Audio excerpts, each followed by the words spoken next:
roll tape. was not given by a court. Okay, go ahead. Go ahead. Whenever we want to, this isn't really relevant at all. I was just thinking about it to drive over. Okay. We can prove the Earth is a sphere without actually having to go into space, without actually having to do any kind of instrument other than like a protractor. What you do is go up to. So imagine you're a flat earther, and you're like, prove to me the Earth is round, but you can't use satellites and all these stuff because that's all a conspiracy, right? Okay. Because they say that stuff, right? So what you can do is no telescopes or anything either, right? So what you can do is say, all right, we're going to go to the North Pole, which is we're going to just pick any spot on the Earth, but we're going to pick the North Pole to start. Mm-hmm. We're just going to start walking in some direction until we get to the equator. Okay. We're going to turn 90 degrees exactly, and we're going to walk the same exact distance along the equator that we walked from the North Pole to the equator. So let's say we turned left, and we're going to hit that next spot, whatever that distance is. We're going to turn exactly 90 degrees left again and walk the same exact distance. We'll end up back at the North Pole, which is a triangle. If it was a flat Earth, you would have to walk. You have to make square. Yeah, you have to make a square. But because it's a sphere, you make two 90-degree turns, and you're back where you started. Like, I just look at it and go... But, Creighton, what if the Earth is supposed to be spinning? It's not spinning, because you can't end up... I don't know. They always make stupid arguments, but... I guess I look at it and I go, why are you even bothering trying to debunk their argument? Oh, no, I was just thinking about it on the drive over. It was just... Prove to me the Earth is shower flat. thoughts. Oh, flat Earth. You can't prove anything to them. Have you ever met a flat earther? Not in person. I haven't either, so I think it's all just bullshit. Oh, they're all over the internet. Oh. I mean, yeah, I'm sure there's tons of trolls who just do it for the same... Everything's got a troll. But there are people out there that straight up believe it, Oh, I'm man. sure there are. It's just one of those... never met There's anyone, also man. geocentrists who think that the Earth is the center of the universe. Where everything revolves around us. And a lot of them tend to be more religious, though. Like, they're like, if you read the Old Testament, it says the Earth was made before the heavens. Earth was made first. The Earth was actually made before the sun. And all this kind of stuff as proof that the Earth is the center of the universe. Yeah, but when did he make light? Didn't he make light on the first day? There's actually two conflicting creation accounts in Genesis. Right? Yeah, one's more a broad... What, in the Bible? There's conflicting reports? One is a broad overview, and then another's a more specific, but... It's basically two different myths got stuck together. Right. But he created light before he created the sun, right?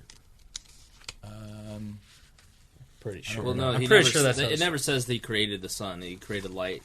And, like, he created... In one account, he created, he separated night and day. He separated the skies. And, like, basically, the writers of the biblical account viewed... Oh, that's the cat. Basically, they viewed, like, they didn't know that sky was... They thought, like, the sky was basically a cloth, and that the stars had, like, the stars were, like, pierced holes in the cloth. And that tent poles held it up. I mean, so... That's actually many primitive religions. Yeah. The religious studies people call it the axis mundi, is a pole that holds the heavens up. Right. And a lot of these places, like churches or whatnot, they'll recreate the axis mundi by having like a pillar or a tree or just a giant... Like in even like Aboriginal tribes have a stick that they carry around that bends, and it bends with the wind, and they follow the direction of the stick because they're nomadic. They don't have a set place, so they'll follow the direction of the stick, and that's how they stay in line with the spiritual realm, is that the stick is the axis mundi. This is a sacred stick, and wherever it points is where they have to go. And that's why they don't have a space program. Okay. But I'm actually, right now, I finished Brothers Karamazov. And then already? Yeah. Well, I finished it. How fast do you read? I try and get at least 100 pages a day. Jeez, I wish I had that kind of time. And then I did 1984. I actually read that in a day. That one was only... Yeah, that's like a 4-hour read. Yeah. And then I read Thus Spoke Zarathustra. That one, I'm going to have to read his other stuff that isn't so symbolic, because he was trying so hard to make it be a mock of the New Testament for obvious reasons, because he was atheist and he was trying to fight the religious sentiment. Power. But I just started The Sacred and the Profane by Mircea Eliade, and it's a religious studies book. It's nonfiction, and he talks about it. The sacred being like, what does religious man? How do they perceive their specific traditions? It's not like a study of religion.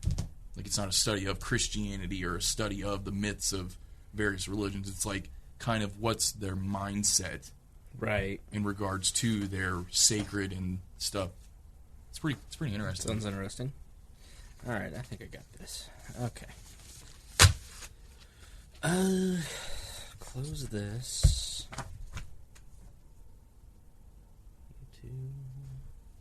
Once, twice, 3 times, a non-binary human.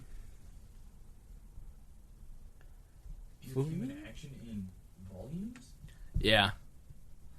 That's the way that Amazon sells it. It's through the Liberty Fund. Liberty Fund broke it out. I have the Mises version. The Mises Scholars Institute. Edition. Yeah. I read it once, but frankly, that's one, like, if you're going to be a grad student, there's something you probably want to refer to that. But if you're going to read, if you want to get the same thing that a Human Action gives you, Right. but get it in a way that's easy to digest, read Man, Economy, and State. Mm. It actually is a little bit better because it addresses some of the parts where because he wrote Human Action for grad students, basically, so it takes as a given that you understand the more fundamental stuff about, like, their production theory and stuff. Yeah. Human Action just says you're a layman. The only thing you have is an interest in the subject. I'm going to give you everything. And it ties together production theories. He critiques various, like, even the Austrians, like, he critiques Böhm-Bawerk, who's the guy who, so, like, if Menger is the first Austrian, right? He's Right. the guy who started the Austrian school. What, kitty? His big thing that he did was he went out and he looked at what people were actually doing in the market to kind of see what are they doing, and then I can describe it with economics, figure it out. And he also was one of the main marginalists who was about the subjective theory of value, as goods are valued based on just how people want to value them. There's no, like, objective value to anything. And it's all about in discrete units. It's not, you don't value all the bread in the world versus all the diamonds in the world. Yeah. You value specific uses of specific instances of bread versus just specific people too. Yeah. So that's kind of his thing. And then Böhm-Bawerk he's like the next generation. Mm-hmm. He was the guy, he worked as the treasurer for one of the German, Austrian, I think he was the treasurer for some German guy, one of the governments of Germany before Hitler. He's the guy who, like, really got the production theory going, like how does capital valued, the structure through time, interest rates, correlating everything together. Right. Mises tied all that together, really, and he was big because he really got popular because he just destroyed socialism as an economic discipline. Like, he just destroyed, like, he showed that it literally couldn't work. It's not a matter of, can we have people just really want to make socialism work, and if they're all on the same page, then it'll work. It's like, it's just impossible. Like, right. You literally can't have socialism be effective at allocating resources towards the most desired ends of consumers, basically. And then the next generation would be probably Rothbard, because I'd say Hayek is at the same time as Mises. Right. And Rothbard wrote Man, Economy, and State. He kind of tied it all together. Yeah. Like, he did everything, and he got the production. The best part of that book is the, like, 4 or 5 chapters on the theory of capital. Like, how does production happen? What do interest rates do? The structure through time. You know, if you had the quote equilibrium, like in high school, you talk about an equilibrium, this is the price. Well, imagine we were in the equilibrium, what would production look like? And, like, just describing how prices would deal with that, and he adds a bunch of stuff about, like, the effect of government on the market, taxes, and all this kind of stuff. It's really good, but it's an easy read if you're interested. It better be an easy read because it's a long read. Don't get me wrong. It's like I'm functionally illiterate. Even with because Mises Institute sells it with Power and Market attached, right? Which is like take all the stuff Man, Economy, and State said about the free market, and then what happens when government is involved with it. Because in Man, Economy, and State, there's only one chapter that deals with that. Power and Market's literally an entire book about it. But Power and Market, they sell it Man, Economy, and State and Power and Market together. It's like 1,500 pages. Really? But if you buy just Man, Economy, and State, it's like 800, 900 pages. It's still a long read, and it's obviously not exhilarating because it's an economics textbook, basically. It's all economic, yeah. Oh, shit. But why are you all dressed up, Creighton? You got a date? No, I just put on a He's gonna be on long camera, sleeve man. shirt that it's kind of cold out, yo. I have to drive over here. You get to just sit around in your Swishy shorts. yeah, in your normal clothes all day. I don't stay here. Like, I know. I go to work. I know. I was at work at 7 a.m. today. Ooh. I did take a nap, though, because I was not going to be able to do this without a nap. Nobody likes cranky me. Especially Mittens. Yeah, Mittens doesn't want any of that cranky shit. She won't have it. I don't know if Galt's coming or not. Last text I saw, he said he was he'd sold all of his AT&T stock. So I don't know. All right. Could have been him in the wreck. You know? Oh, you wanna fuck with me? You Yeah, batch. I'm interested to see what happens then tomorrow and in the next week with the stock market. I don't know if it's going to be going. I don't think this is the trigger for like a recession. Just because I haven't seen. I don't know. I'm not an expert on the stock market, but there's eventually going to be some sort of market correction that's Absolutely. really bad because all of that printing that the Fed has done QE, is just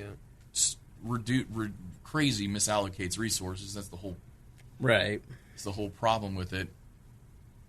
But whether or not it's going to happen now, or I mean, that's the problem with knowing how economics work. You can say this is what should happen, and this is what will happen, but you can't say when it's going to happen. And nobody knows timeline. Or what else is going to factor in. Right. Is that a video? Yep. God damn it, I just sat there and looked like an idiot. Oh, well. Should have danced. Should have stood up and did a dance. Should have. Okay. What you doing, buddy? All right. Let's not wait for him. No sense in that.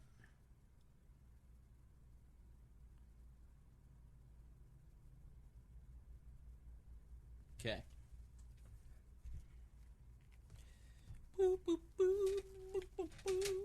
Okay, I think I have everything. I think I'm ready. All right, here we go. Let's see. Pop out the chat. I'm tired. Can we get this over with? Well, it should go pretty quick because we're doing like half a dozen stories. Yeah, let's just do that. Yeah, instead of one long subject. So it should be pretty brisk. We won't get bored. All right, here we go. Speak for yourself. Shut up, Tad. Check. Welcome to We Are Libertarians. I am your host, Chris Spangle. We bring you all of the irreverence modern politics deserves while putting people before political parties. We examine current events from a libertarian perspective with the goal of leaving you better informed. Please be sure and rate and review us on iTunes, like us on Facebook, and subscribe on Patreon at wearelibertarians.com. In exchange for supporting our program, we give you all kinds of bonus content and free stuff. This show is crowdsourced, so you can send us news with the hashtag WALNews or in our Facebook group or Discord channel. We're always taking your questions and comments via email at editor@wearelibertarians.com. Please be warned that this show is raw, unedited, and authentic, so the language is sometimes strong and offensive. We're going to cover a lot today. We're going to cover the developments in the Uranium 1 scandal. Clinton cash is coming true. We're going to cover the changes in some of the investigation. Tad Western is here to really bring us up to date on a lot of that. We're going to talk gerrymandering. We're going to talk all kinds of different things. With me this episode is Tad Western. Tad, how are you? I'm doing well, Mr. Spangle. How are you? Nice of you to be here. Thanks for being here. Oh, no problem. Anytime. Long time no see. How I you know. doing? I've been great. Last You're time looking great. Last Nice time and slim. Yeah, last time I saw you, you were wrangling fillies over at the Stacked Pickle. I don't remember or know what Phillies are, but congratulations, Philly, on winning the Super Bowl. And Creighton Harrington. Creighton, how are you? Pretty good. Chris Galt was supposed to be here. We don't know if he's alive or dead, but we decided to start anyways, so if he shows up, he's here. I heard he had information leading to the rest of Hillary Clinton. So, yes, lots of good stuff going on today. You've got to be... let's start with the SpaceX rocket. Yeah. You had to have an Elon Musk boner Oh man, yesterday, Creighton. he's quickly becoming my favorite billionaire. Like the guy is, like I said in a Facebook post, he's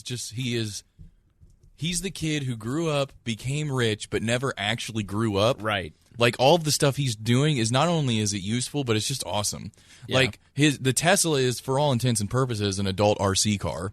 It's true. It is a Barbie car, yeah. He made a flamethrower just because. Why not? Like somebody's like, you should make a flamethrower. You know, that's a good idea. I'll make a flame. And he made a flamethrower. He's like, I need $20 million real quick, so he just Just made he's a like, I'm gonna flamethrower. make I'm gonna make some flamethrowers, and they sold out in eight hours. Or Right, and whatever. you watch the videos of him with it. He's like holding it and he's like shooting flames. Then he comes running at the cameraman with it. The best part is it looks like a squirt gun or something. Yeah. And he just kept like retweeting anybody. This is going to cause $45 million in insurance damages, and he'd like retweet it and be like, "My bad." Like, his Twitter and Instagram is hilarious. And then, he's like, you know what?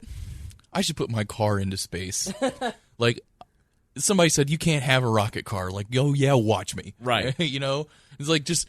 And not even that, the way they sent it up is awesome. Like, they got a dummy in there, so it just looks like there's an actual guy driving the car. But then they played Space Oddity by David Bowie when they showed it. And I don't know if you've watched the live feed of it when it shot off and it showed. when it separated. It is awesome. It's pretty It badass. is awesome. The best part is the dash of the Tesla Roadster looks like Pepe.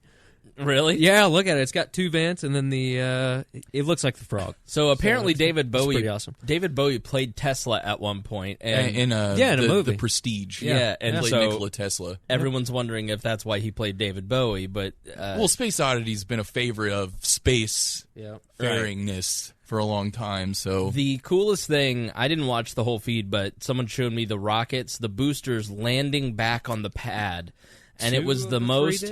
It was like the moon. It was like our generation's moon landing. It was one of the most amazing technological feats I've ever seen in my life, and it made you go, anything is possible. Somebody else, I can't figure how to do that out, but somebody smarter than me can. Well, what How I love amazing is that? what I love about that and SpaceX in general is, so back before SpaceX really got going, when NASA was in its doldrums as the space shuttle started to wind down and they lost a lot of funding from Congress and people just didn't really care about the space program a lot.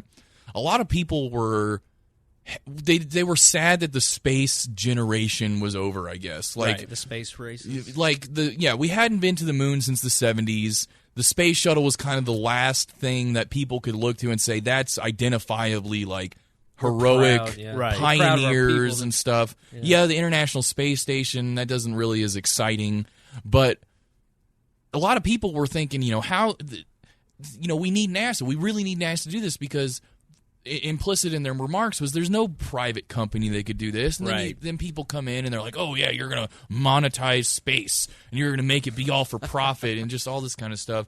And a big problem people had was like, how could you make it profitable? Like, you would never have it because, all of this, it wouldn't be profitable. And in comes Elon Musk and he's like, you know what? Why don't we reuse all of the stuff instead of just dropping it off and never using it again, waste all this money? Why don't we reuse it? So he spent a lot of the early times not trying to figure out how they could build a rocket powerful enough to go to Mars in like a year or two. They said, how can we build a rocket that we can use again? Yeah, because he figured, well, shit, we'll save all the money and we'll be able to reuse them. And And we'll that's- get government contracts. With Right, it. and that's just a testament to the ingenuity that is unlocked when you give people the freedom to actually try stuff. And it's a testament to the ingenuity of just people trying to seek a profit in the free market. I mean, granted, they get a lot of money from the government still because That's they what do, I was about to ask. they do Doesn't he get a lot of- contracts. doesn't he get a lot of stuff. subsidies? Yeah, they Absolutely. do, and NASA works with them a lot. So it's not like they're like an independent agency that exists completely on the free market. But nevertheless, But if it's somebody like, at NASA was like, "Hey, let's reuse these rockets," they'd be like, "Why the fuck?" Right, Like, yeah. it's taxpayer dollar. We'll right, just, why? Yeah, they would say there's no reason for us to to do all of that effort. Why don't we build another Mars rover? Which, I mean, what NASA did was still good. I'm not saying anything bad about NASA. I am. They faked it all. No, but I think it's just a testament to you put an incentive in place where you don't have an unlimited budget. You have a finite resource here Of humans who pay taxes. You have to figure out how to do what you want to do with that constrained budget. And people think of amazing things. And they thought of how to reuse rockets. They literally like, why don't we just have them land back where they took off? Right. That's impossible. Well, apparently not, because they can do it. And landing it on a barge. yeah, they out in the landed on a ocean. barge. It hit. I guess it hit a little hard. Yeah. So I think one of them fucked up. One Two of them was landed. 30 feet off. but it's like it was a test run for one. Yeah. Right. So I would say that is a mostly successful test. Are they? So is the car going to Mars, heading or the sun, So, or what was the Mars. purpose of the whole thing? That was just a test run to show that they had a rocket that could carry a payload that heavy. Just to Okay. put a car into and space, he just dude. put a Who car in there cares? because that's a payload heavy enough. They said, "Oh, that'd be fun." right. He's like, "Fuck you, I'm rich." And it's this is supposed- free advertising. It's supposed to go to Mars, but I saw a tweet that Where he it's put gonna out. overshoot. It's It's going to gonna hit overshoot, Jupiter. and it's going to go into Into the asteroid Kuiper belt. belt. Yeah. So Oh well. may not end up at Mars. Hope but, that car's got good insurance. But like, just think about it. And like, You've been working on that one all week, Tad? You know, did it? Actually, Jeff Bibber wrote in that like one for me. 3,000 years, some alien civilization is going to come upon this car and be like, "What the hell Playing is David this?" Bowie. What if the aliens actually do find it and they think that's a real person? They're like, what? Right. What is going on? They dissect this robot or suit or whatever the hell it is. Maybe they find it first, and then when we actually make contact with them, they know what to expect. You know. Now, I watched that and I bet Creighton's going to be really excited. Then today, I see the news breaking on Fox and I go, Tad must be really excited. Oh, I'm harder than the Boring Company right now. Because the Clinton Cash book is coming true, the Peter Schweitzer book, which if you haven't read, you must read Clinton Cash because it's all about to fall apart. Well, as Tad Western predicted about, 8 months ago when I was on here? All the conspiracy theories pushed by Tad Western. Well, my theories aren't really theories. I actually study everything, and I look at the documents, and then I put two and two together, and then I get validated later on when text messages come out in Congress and congressional hearings and everything else. So let's start with this is a Fox News article. It's Fox News. It's fake. It's Russian propaganda, man. Right, exactly. Uranium, I'm a Russian agent, too, by the way. I just need to disclose that. but this was broken by The Hill, which is the most centrist of all the Washington press publications. Uranium One informant says Moscow paid millions in bid to influence Clinton. An informant claims Russian nuclear officials told him Moscow hired an American lobbying firm, APCO Worldwide, in hopes of influencing Hillary Clinton, then Secretary of State, through contributions to the Clinton Foundation. Griff Jenkins reports. Tad? What? That's a conspiracy, man. Nobody would ever do that. She's not allowed to accept any foreign money as Secretary of State from her foundation. An FBI informant involved in the controversial Uranium One deal has told congressional committees that Moscow paid millions to a U.S. lobbying firm in a bid to influence her by helping former President Clinton his charities during the Obama administration. The Hill first reported late Wednesday that informant Douglas Campbell gave a 10-page statement to the Senate Judiciary Committee, House Intelligence Committee, and House Oversight and Government Reform Committee, and was interviewed for several hours behind closed doors by committee staff. I saw reports today that he has tapes. Yeah, he's got recordings. So since this is a conspiracy, the contract, he said, called for 4 payments of $750,000 over 12 months. APCO was expected to give assistance free of charge to the Clinton Global Initiative as part of their effort to create a favorable environment to ensure the Obama administration made affirmative decisions on everything from Uranium One to U.S.-Russia civilian nuclear agreements. APCO called the assertion false and unfounded. For their part, they said they worked on behalf of 10X in 2010 and 11, and it undertook Go ahead. Which would have been involved with Iran's nuclear power plants coming online. What is around 2013 What is 10X? as well? 10X? 10X? 10X was the Russian company that owns that's like their power company. Gotcha. Their state-run power company that also sold Iran. They went in with Iran for their nuclear. Remember when they said, "Oh, we're gonna lower sanctions. We're building power plant." Right. I talked about that. And the United States is like, "Oh yeah, sure you are." Yeah, I talked about that on the last one. And the UN had to go in and inspect it all the time. Like, Yeah. "Hey, it looks good. Okay, so they say it's two separate projects, never happened. So since we're dealing with a conspiracy theory, I figured I'd go over to Zero Hedge, which I think is a great site. You get a lot of news that you wouldn't see anywhere else, a lot of market news. And this is their coverage of it. They have a bunch of bullet points here. Undercover FBI informant William Campbell has given written testimony to Congress after an ironclad gag order was lifted in October. Campbell was a highly valued CIA and FBI assistant deeply embedded in the Russian nuclear industry, while Mueller was the director of the FBI. Campbell was required by the Russians under threat to launder large sums of money, which allowed the FBI to uncover a massive Russian nuclear money laundering apparatus. What? He collected over 5,000 documents and briefs over a 6-year period, some of which detail efforts by Moscow to route money to the Clinton Foundation. So this is much deeper than just the Clinton Foundation. Campbell claims to have video evidence of bribe money related to Uranium One and the money being stuffed into suitcases. The Obama FBI knew about the bribery scheme, yet the administration still approved the Uranium One deal. So even though it was all a scheme, I mean, anything dealing with Russia, even if you're Obama, let's say Obama was the most upstanding, scandal-free president of them all, you're dealing with Russians. Of course there's going to be schemes going on there. What? I Russians know. are great people. Right. To thank him for his service, Campbell was paid $51,000 by the FBI in 2016 at a dinner in Chrysler City. When it emerged that Campbell had evidence against the Clinton Foundation, a Yahoo News article by Michael Isikoff of FISA warrant application fame slammed Campbell as a disaster potential witness. So he was made to sign in quote-unquote illegal NDA by former Attorney General Loretta Lynch, and he's finally given his testimony. This is what he said. For several years, my relationship with the CIA consisted of being debriefed after foreign travel. This is in the testimony. Gradually, the relationship devolved into the CIA tasking me to travel to specific countries to obtain specific information. In the 90s, I developed a working relationship with Kazakhstan and Russia and their nuclear energy industries. When I told the CIA of this development, I was turned over to the FBI counterintelligence agencies.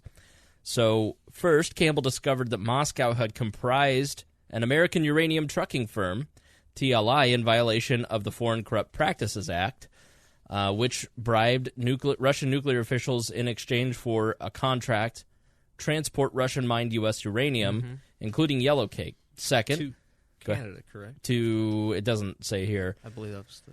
Second, Campbell says that the Russian nuclear officials told him of a scheme to route millions of dollars to the Clinton Global Initiative through lobbying firm ARPCO, which was expected to funnel a portion of its annual $3 million lobbying fee to the charity. This contract called for 4 payments of $750,000 over 12 months. APCO was expected to give assistance free of charge to the CGI as part of their effort to create a favorable environment to ensure the Obama administration made affirmative decisions on everything from Uranium One to the U.S.-Russian Civilian Nuclear Cooperative Agreement. Now, Hillary Clinton was the Secretary of State. The Uranium One deal had to be approved by something like 5 or 7 different parts of the administration, including Timothy Geithner at Treasury, I think the President's office itself, the State Department, the Defense Department, all of them signed off on it. But so you can't say, oh, well, they just paid off Clinton, but they did donate to a former president and the current Secretary of State, 2 of the most powerful people in the entire party and incredibly powerful throughout the rest of the government. So you can say, yes, they didn't make the final decision, the ultimate decision, but you're talking about giving money to 2 incredibly influential people. Yeah, but did they disclose that they were being paid? No, and that's the other part of it. That's the issue. Right.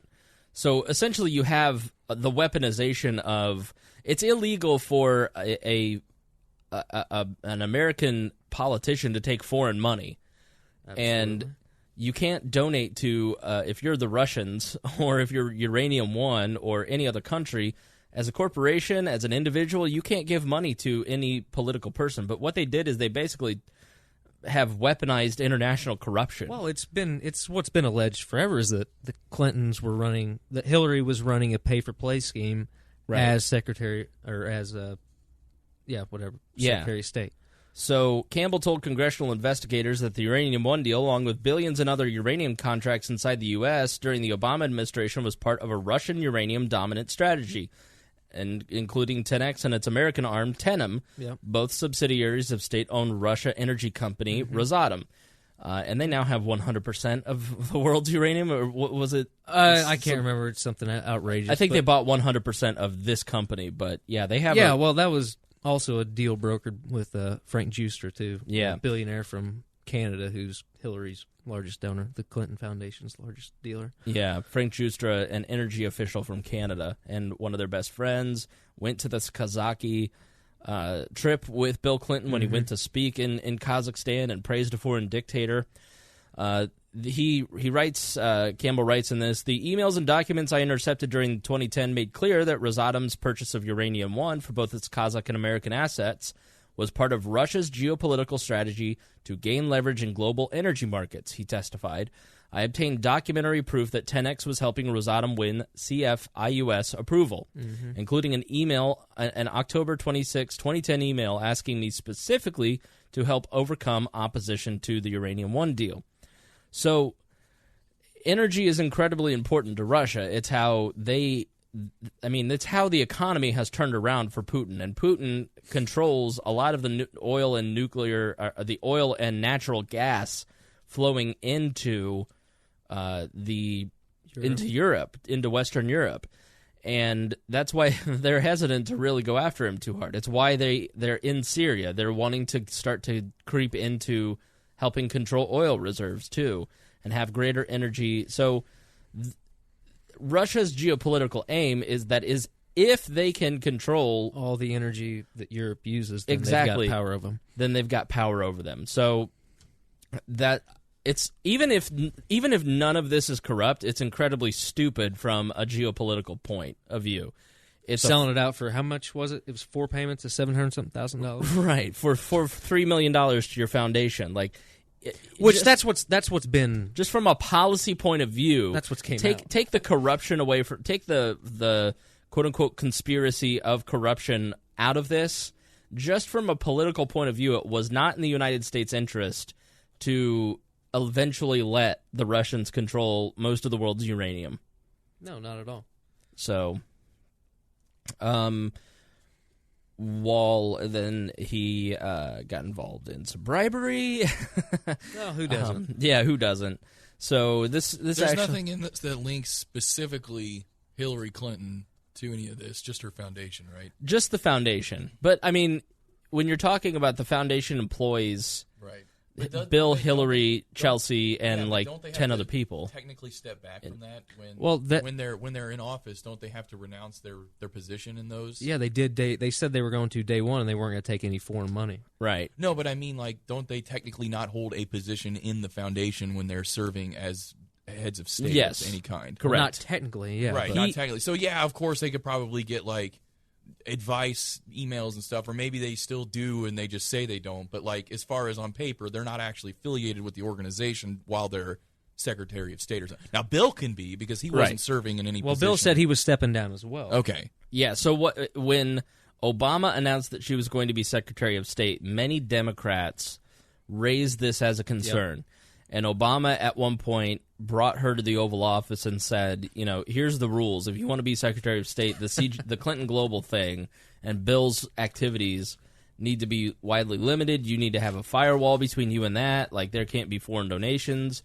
He had her sign an agreement along those lines, and she basically did the opposite of everything that was outlined in those agreements.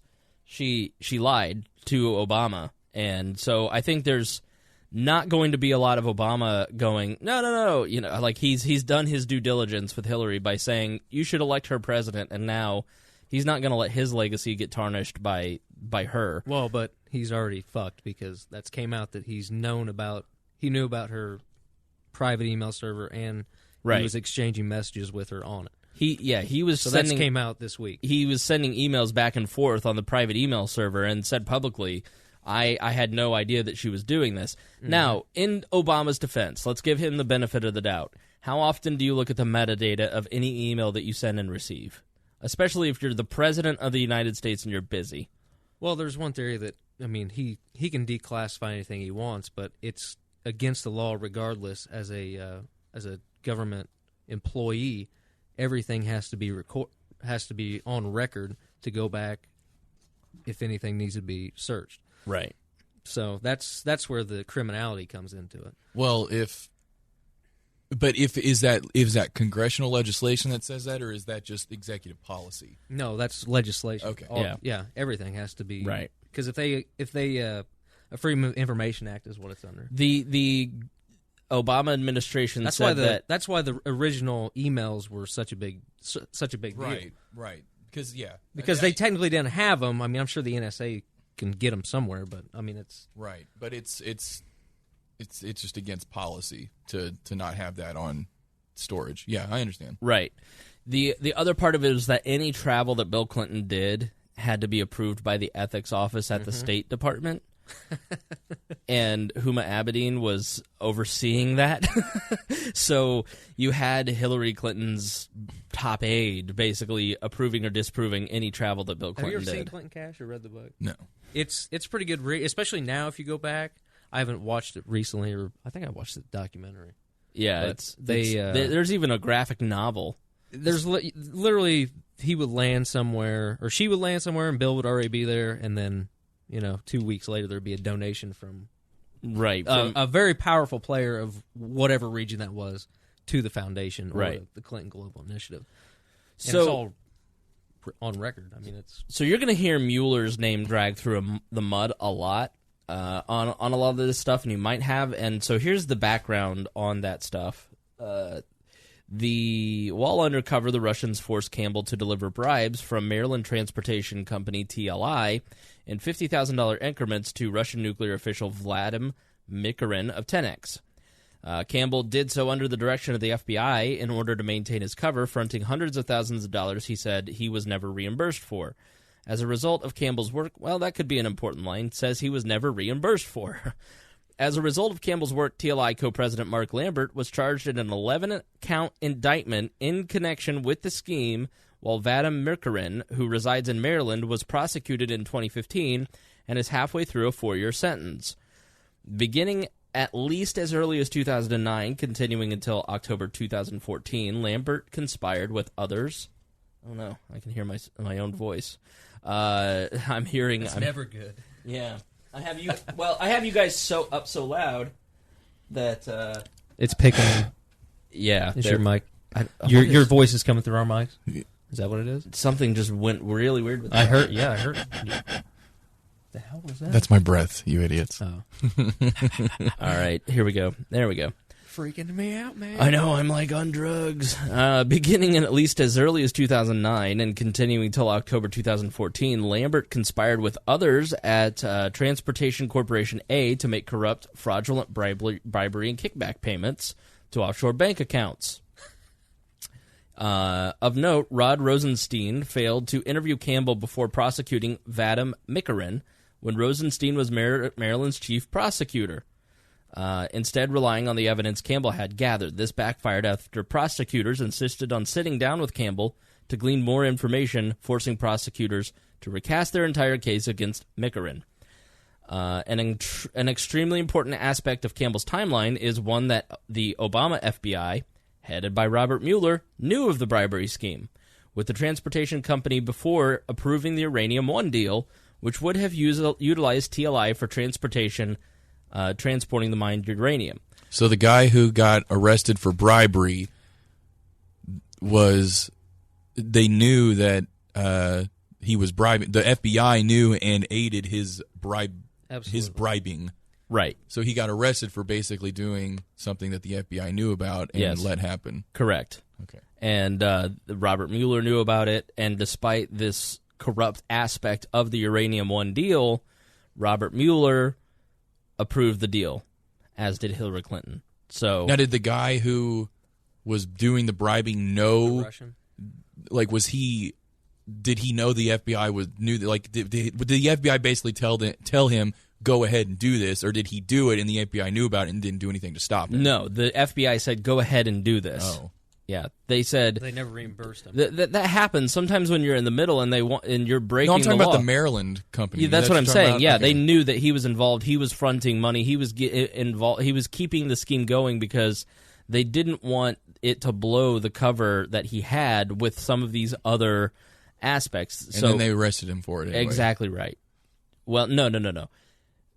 Campbell was not arrested. Right, that's what I'm asking. The Maryland guy is the one. The Maryland company, The trucking guy, company. They're the one. That guy is the one who's in prison. Correct. Right. Did Right. he know? Did like the FBI tell him to do this, or did they let him do it?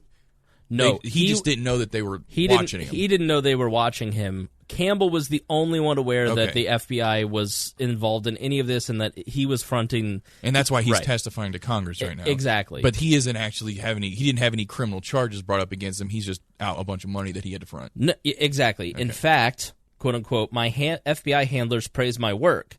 They told me on various occasions that details from the undercover probe have been briefed directly to FBI top officials. On 2 occasions, my handlers were particularly excited, claiming that my undercover work had been briefed to Obama as part of his daily presidential briefing. So here's a guy who... This is like a Tom Clancy novel. Yeah, well, Dude, it just shows you... It shows, like, deep. here's one guy who is involved in all... Like, what I think is really going on is Trump won when he shouldn't have won. Oh, they never expected it. Right, and so... Especially reading their papers. And, into the mic. especially reading their papers and text messages that are coming out. Yeah, and what you had happen, like Michael Flynn said, my situation is only a problem if Trump wins. And that's not going to happen. And I think there's a lot of stuff going on the Clinton side where it's like, it's only a problem if we lose. And that's not going to happen. And so I think what you're seeing now through the House leaks... Because any piece of intelligence that's hitting the House is being leaked directly to the press. So did the House intentionally let this out, or is there some guy in the House who's leaking this to the press and they don't know who it is? I think I don't know how this got out, but I think it was leaked. I think I saw that. I don't know that for sure, but it's part of a greater narrative, right? That Trump is being unfairly prosecuted while Hillary Clinton is skating. And Hillary Clinton is the one that needs to be investigated. Right, and it sounds like all of the evidence seems to point to Hillary being the one that actually was colluding with the Russians. With the Russians. Right, exactly right. And the only thing that the Russians did as far as help Trump, let's not forget, Facebook ads? Is Facebook ads, Twitter, fake Twitter accounts, fake news articles, and then they hacked that private email server. The DNC, which those... Allegedly. Those continual leaks of, which didn't have actually any sensitive information. It just had stuff that made the Democrats look bad. Right. It just had humiliating stuff on it. It didn't have any, like, undercover people or anything like that. It exposed what we all already knew, is that Bernie Sanders got screwed. Yeah, but you hear the media talk about it, and you think that they, like, rigged election booths, like voting machines and stuff. Actually, all they do is that's not what happened. So when they say Russian involvement in the election... They just mean, like, trying to sway public opinion. Yeah, the hacking is probably the biggest thing. But again, that wasn't like... All they did was release information to the public that could affect their opinion. Yeah, the news media is super vague when it comes to anything that actually happened. They don't actually report. They'll say, oh, Russians hacked the DNC. And then you go and you read the DNC emails, and you're like, well, wait a minute. This is complete collusion against Bernie to fuck him out of the primary. Right. And it's like, well, why aren't they reporting this? Oh, I wonder why. Because there's just so much bias and everything else. They won't put the facts out there. So far, because we know the media would jump on this, so far there has been no evidence that Trump has colluded with Russia, correct? No. The only evidence they're pointing to is Carter Page, but I'm sure we'll get into that here in a little bit.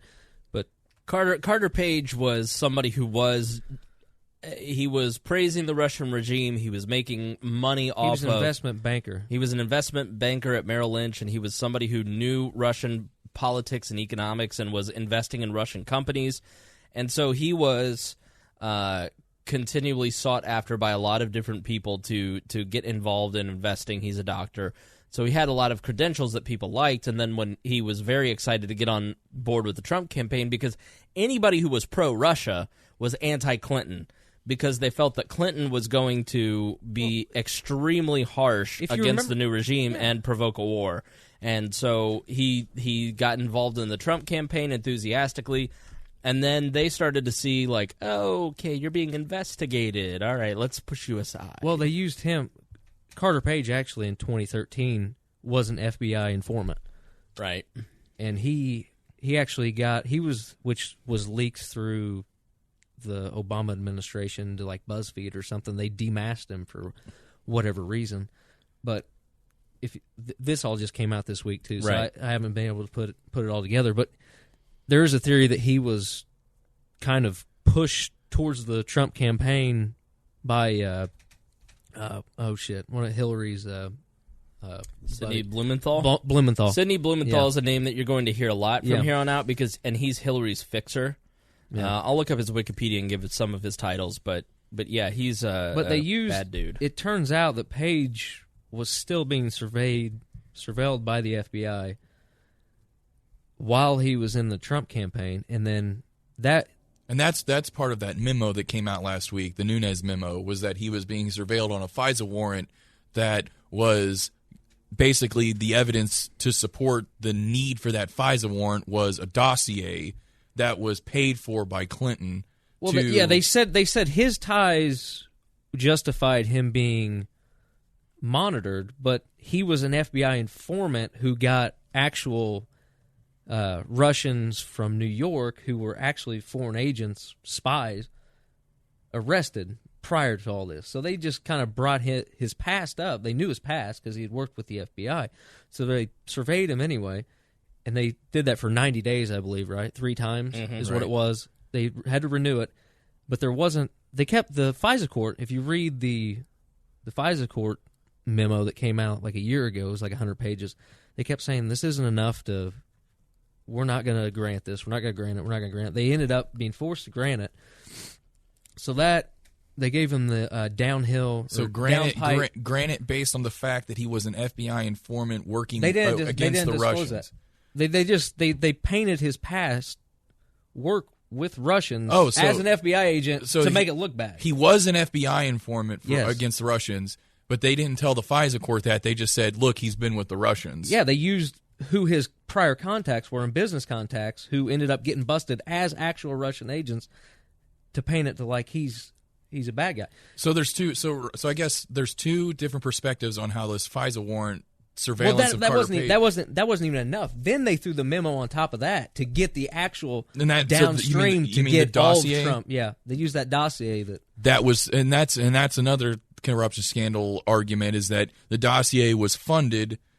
Yeah, by Clinton. Yeah, right. So Clinton, it was op-ed. It was literally op-ed research written by Christopher Steele. It's all congested. So oppo research by a political candidate against a person was used as evidence against a person associated with the opposing candidate. So Clinton using opposition research against Trump on one of his people associated with his campaign to use that information to get a FISA warrant to surveil that guy, right. Which means that one political candidate was using the intelligence apparatus of the United States to spy on someone associated with the other political candidate. It wasn't just him though. They got once they got the FISA, anyone he was in contact with, right? So they can spy on. So that's when Trump Tower when Trump came out and said, "I'm being wiretapped." He knew he was wiretapped. He's not sophisticated enough to understand that it's not a wiretapping like the 80s. You know, he just said that, but no one. He was being surveyed before that as well. Anytime he was with Page, he was under surveillance. So basically, it seems like the evidence seems to be pointing to there was a concerted effort by Clinton, at least her group, to use the United States intelligence arm for a political purpose to investigate absolutely. the opposition to her campaign. Yes. Okay. Let's listen to this piece from Martha McCallan. It's a Tom Clancy novel. Yeah, I it's know. crazy. Or City Hall. You ever Last seen City month, Hall the with Republican John Cusack and Robert De Niro or Al Pacino? No. Similar to that. Here we go. Chuck Grassley, along with another senior Senate Republican, Lindsey Graham, sent a criminal referral to the Justice Department asking for an investigation of the former British spy Christopher Steele, who compiled the dossier, on the basis that they said there was evidence that he had lied to the FBI about his contacts with the media and the distribution of the dossier. Now, if you can come back to me just a second, you can see we have now received an unclassified version of that criminal referral, and you can see it's very heavily redacted. But buried within the document is a new allegation by the senators that Clinton associates also fed information to Steele. And it reads in part, "It is troubling enough that the Clinton campaign funded Mr. Steele's work, but that these Clinton associates were contemporaneously feeding Mr. Steele allegations raises additional concerns about his credibility." The names of the individuals are redacted in that document, and Senators Graham and Grassley are asking the Justice Department and FBI to now do an emergency declassification because they think much of the document should now be public because some of the information is consistent with what was in that House Intelligence Committee memo that was released on Friday. I think it's worth noting that it may be a case of overclassification by the FBI and Justice Department because there are portions where they redact the title of media reports, including a Washington Post report about the dossier, Sandra. Any particulars on the information that you're learning that the Clinton associates fed to Steele, Catherine?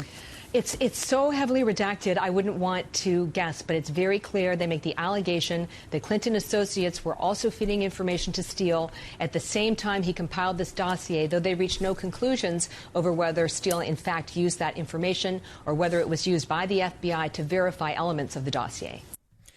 All right, so you have... You'll remember last month, the Republican chairman... Sorry about that, guys.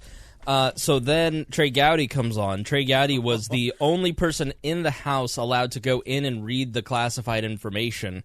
They chose Trey Gowdy, the House Freedom Caucus. He's on the Oversight Committee, to go in and read it because he's a lawyer and has a very, he's very good at questioning. They don't call him Trey Rowdy Gowdy for no reason.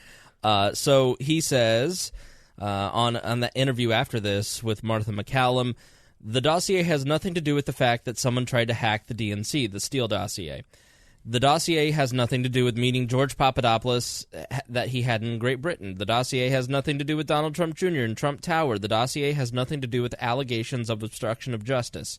So he is basically saying, Mueller would have been appointed because the dossier wasn't the sole reason that all of this was part of the investigation. So you can't throw, just because this dossier is now being called into question, you can't throw out the entire Mueller investigation because going back in time, there were legitimate questions that apparently the intelligence community had about Trump's ties to Russia because it looked funny. So, but now that we're fast forwarding to the future, to the present place, there hasn't been anything there. Every time the Russians tried to access that campaign, they were shut down. But Gowdy basically said that person that was feeding information to Steele was Sidney Blumenthal. He hints at that.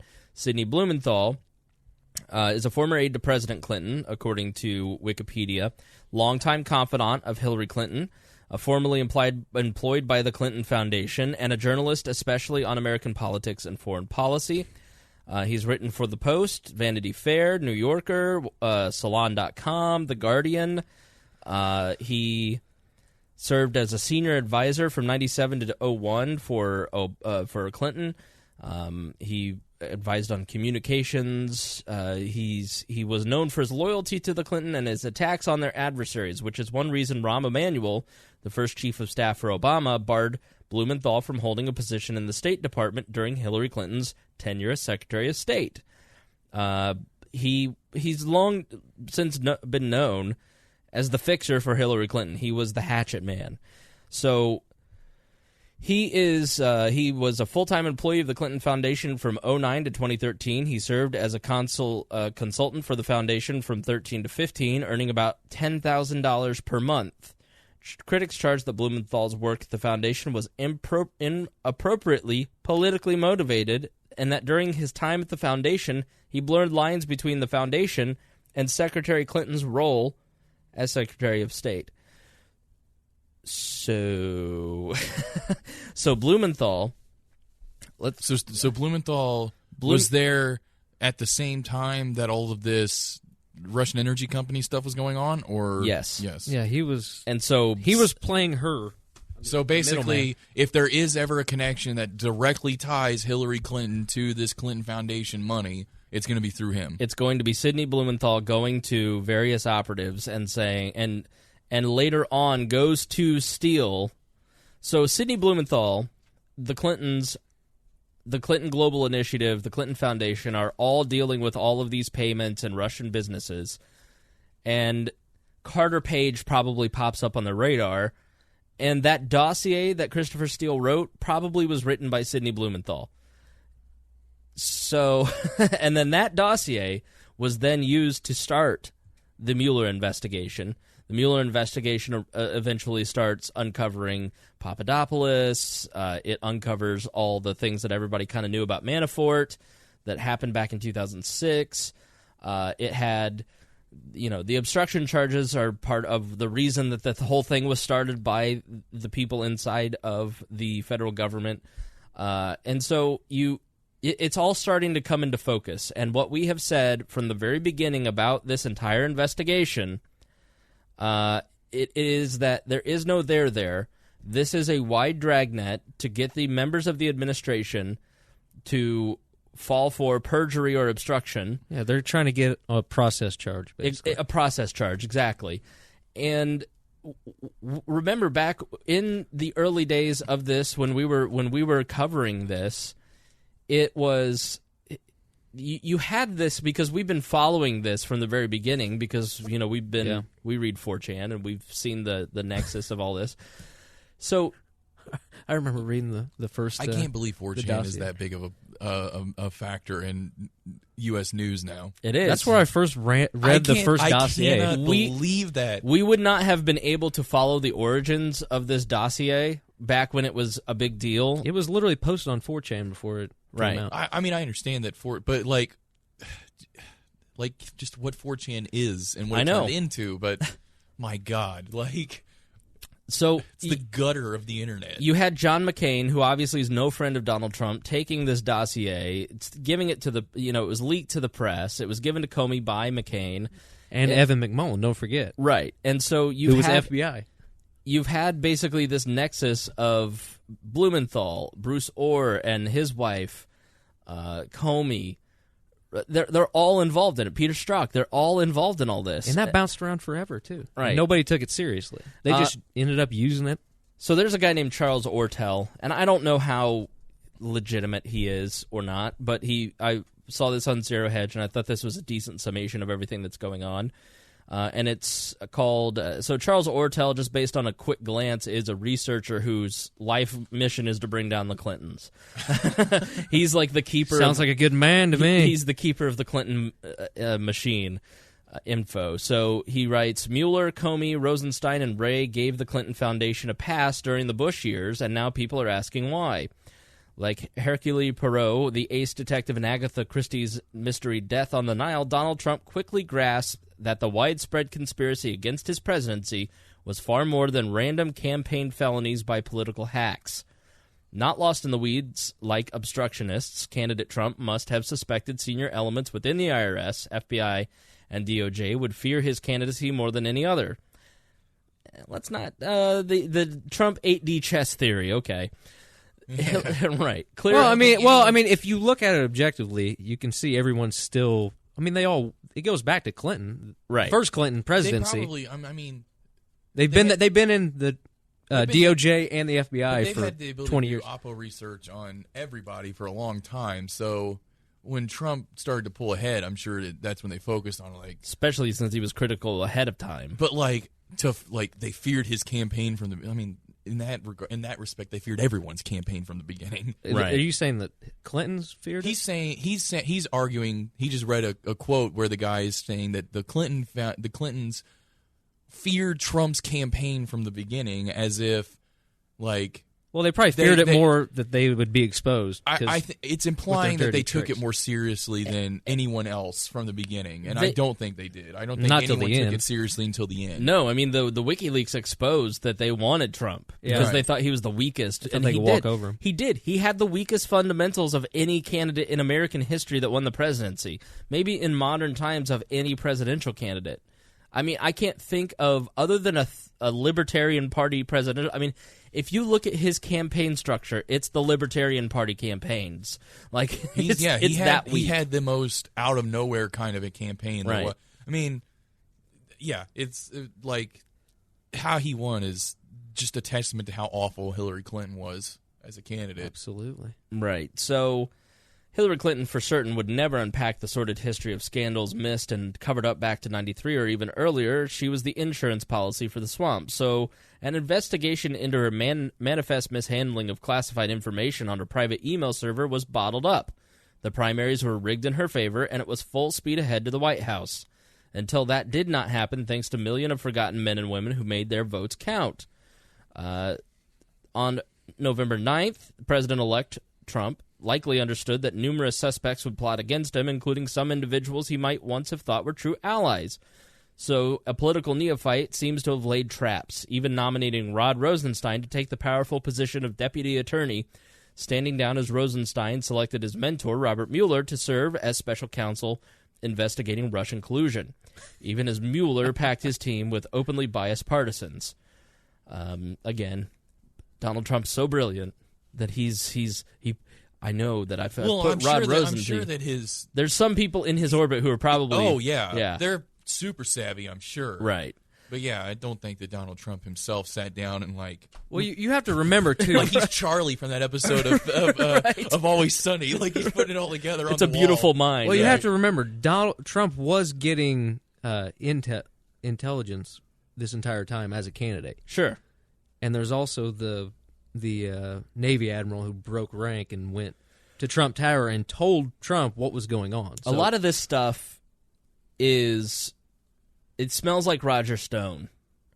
Roger Stone is somebody who understands who these people are and how they operate. And so some of the 8D gamesmanship could be Roger.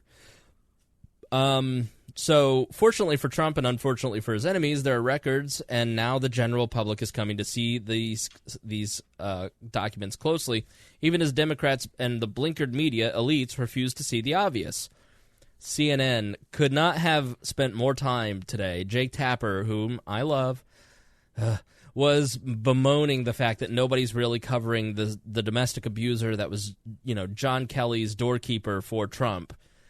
And they're like, how could John Kelly needs fired? Like, there's really not enough news value in a guy that beat his wife and has been fired once everybody found out about it. Like, what's the news value in it? You just want to, again, diminish the Trump administration as opposed to talking about this possible giant...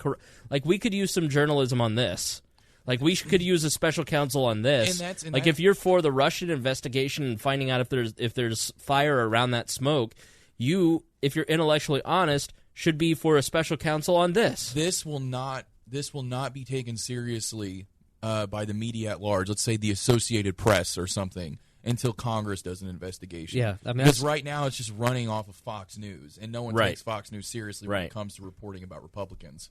So until Congress is like, whoa, there's evidence here, we need to investigate this, no one's going to take it seriously. This is such a huge and widespread shit. I mean, you're talking about 8 years worth of shit going on. This is what we, if this is as bad as it seems as we describe it, like if this is the Tom Clancy style conspiracy of power kind of thing, then there's no telling who in the Democratic Party is involved. Right. And we'll get to that.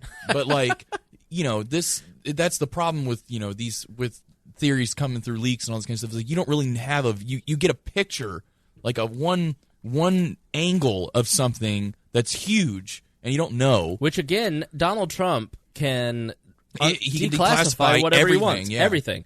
And what I think is going to happen, the Democrats have their own memo, and what the Democrats are going to do is they're going to release a bunch of information with a ton of redactions. And so there's going to be a tremendous amount of redactions from the Democrats on these memos that they release, and they're going to stack these documents with stuff that legitimately must be classified from the security state's point of view. And so, because they want the black lines, it's purely showmanship. And so if they can get a ton of black lines, what that does is that makes us go, oh, there must be a lot more here that we don't know. There must be something about Carter Page that's really bad. That's the thing about these memos that it's creating reasonable doubt. Yeah, but these memos that are coming out are memos about a memo. Right. They won't actually declassify. They won't even the FISA court won't even give them the information. Is what's in Congress. They won't even give Congress the information. Here's a prediction. If Trump is really actually as savvy as all of these people this guy is trying to say, is why hasn't he declassified all this stuff if it could basically exonerate him and make Clinton go to jail, more or less, is why not wait until he's up for re-election? Because he needs to do it. He needs to do it through Congress. That's the only way this will happen. Well, because if he does that, I'm saying declassification of documents. He literally could just say all of these things, release them. The Republicans, and the administration are handling this all right because Donald Trump has such low credibility. Nobody believes that anything he ever says is the truth. And so if it looks like the administration it just is overtly partisan.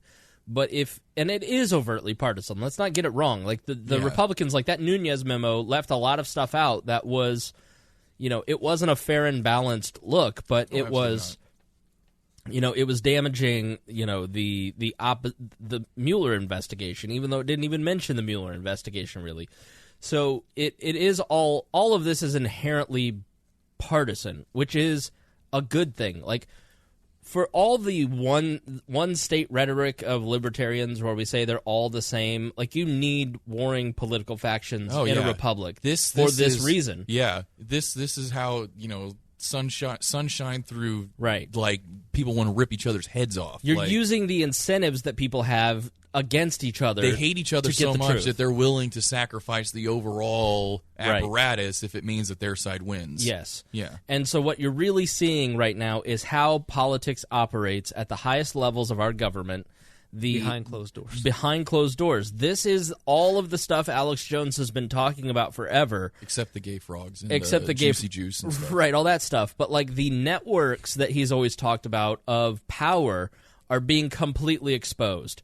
You're getting a great look at how our government operates. And I think what the best outcome of all of this is that Hillary Clinton does go to prison. Because what that will do, or at least there's an investigation into all this.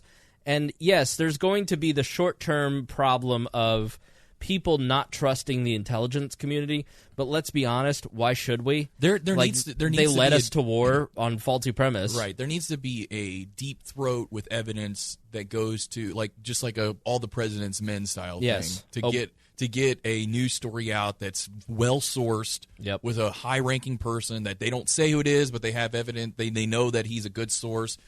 All the president's men, but with this situation. Well, they say there's a theory that there is one right now. There's going to be somebody who's not talked about at all in any of this. A refreshing of the tree of liberty with the blood of tyrants. And I think we're at a seminal moment where if it's done right and people pay attention, we can make a blow against government corruption in a very significant way because we're seeing the corruption and we can do something about it. We see how the security state is being used in immoral ways and illegal Watergate ways. Was great. Absolutely. Because all that was happening, and Watergate made it so that it stopped happening as much. Right. The fact that it was happening was sad, but the only way you stop these things is through sunshine. These people don't think about it. It's like there's two types of morality. There's you don't do it because it's wrong, and then you don't do it because you're afraid you get caught. Those are the kinds of people who will do it until they get caught, and then they're sorry. Right. And try to cover it up. That's what Watergate was. That's what this is probably. They know it's wrong. They do it anyway, and they get caught, and now they're sorry for it. Yeah. And, that's... I mean, it's... As long as Americans continue to play the partisan game and, as long as Democrats excuse this bad behavior and Republicans excuse Republican bad behavior, this stuff's going to continue and we'll all just fight about it. But we need some honest Democrats to step up and say, you know what? The Clintons need to be the sacrificial lamb because for 30 years, they've made us look like fools. And, you know, I saw someone today arguing, oh, maybe this will be the 800th time that you'll get Hillary Clinton. It's like, at what point do you, as a faithful Democrat who is an intelligent person, not stop and go, there's a problem with these people. It's time to get to the bottom of it instead of just saying, this is just Fox News doing ratings. Well, let's bullshit. not forget that political machines are literally what the Democrat Party has been since Boss Tweed. Right, I mean, of course. that's how the party That's operates. how they operate. Right. Like So you like to point out that the Republican Party's monolithic, but the Democratic Party is just as monolithic, if not more so. And I mean, Bernie Sanders was, you know, quote, the Ron Paul of the left, and he got every bit as worked over as Ron did. Well, Sanders is a problem and a gift to the party in a couple ways, because Sanders is the first person to kind of take over the soul of, like, here's how it works. Like, the Republicans are very top down. Like, there has always been a coalescing around central philosophies. Like, you may quibble on the policy points, and you may, you know, 75% of the time, if you're a Republican, agree with 75% of Republican ideals or the presidential candidate. You know, you can look at a John McCain and go, I have a problem with that guy, but I'm with him 75% of the time, and he's not Barack Obama, so I'm going to vote for him. It's coalesced around an ideology, where the Democrats are a coalition party.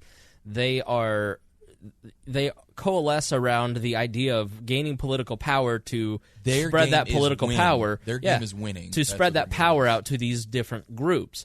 Bernie Sanders is the first person to really, like, bring an ideology, and because millennials and in the digital age, the Democratic Party is starting to act like Bernie Sanders, and you have to be that 75% with Bernie Sanders to be a viable candidate.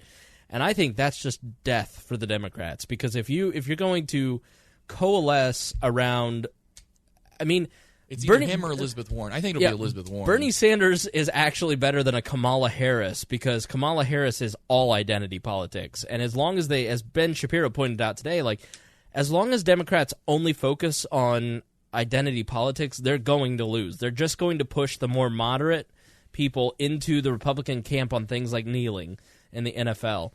And Bernie Sanders actually gives them an economic message, and I think that's part of why he was so popular, is because Bernie Sanders is the only Democrat with an economic message. I think Elizabeth Warren would be probably more likely to, if she runs in 2020 or whatever. I think she's got a better chance than Bernie Sanders, because she has the same message as him. But she's fundamentally unlikable. I don't know, though. There's something about Bernie Sanders that is moderately likable. That online spasm of support that Bernie Sanders got from millennials was Elizabeth Warren's first.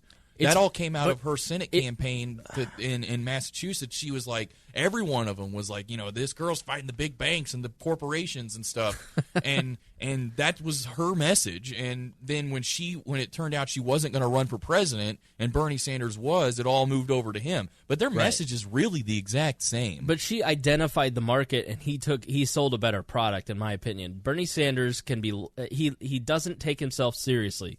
There is a humility around Bernie Sanders. Like, when you would watch him on, what was that show on Showtime that we liked? The circus. Yeah. You were like, okay, this guy, he's like a serious person, but he doesn't take himself too seriously. He'll allow Larry David to make fun of him to his face. Like, you don't get that with Elizabeth Warren. Like, she comes across whiny, and like, she's so, I don't know. Well, that's like, all her Indian blood. To us. I know, but Bernie Sanders, you can at least look at him and go, I respect that he's trying to do what he thinks is right for all of us. Oh, I don't at all. I don't think believe Bernie Sanders. I think he's a huge liar. I think he's a total opportunist. I think he's a lazy loser. But I think the Democratic Party will never. But my point is, for your average person, they look at Bernie Sanders and they see the messages for all of us, whereas Elizabeth Warren comes across as, I'm doing this for my constituency. I don't think that she got a big enough national recognition. Like, Bernie Sanders was on the debate stage, so you can say that. Elizabeth Warren never got there because she didn't run. Right. And I think that when push comes to shove, she'll be a better candidate for president that taps into that same group that you're talking about. I don't know.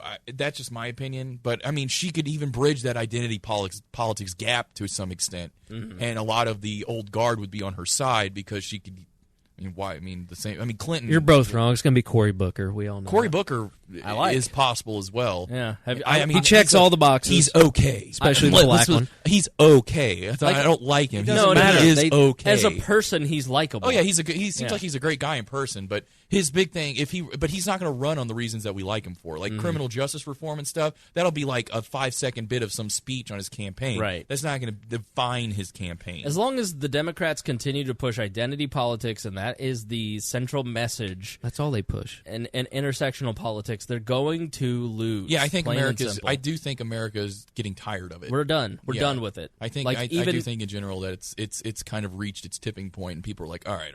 Even a socially liberal person like myself, who while I am a Christian, I believe that the government shouldn't have any business in crafting any moral legislation.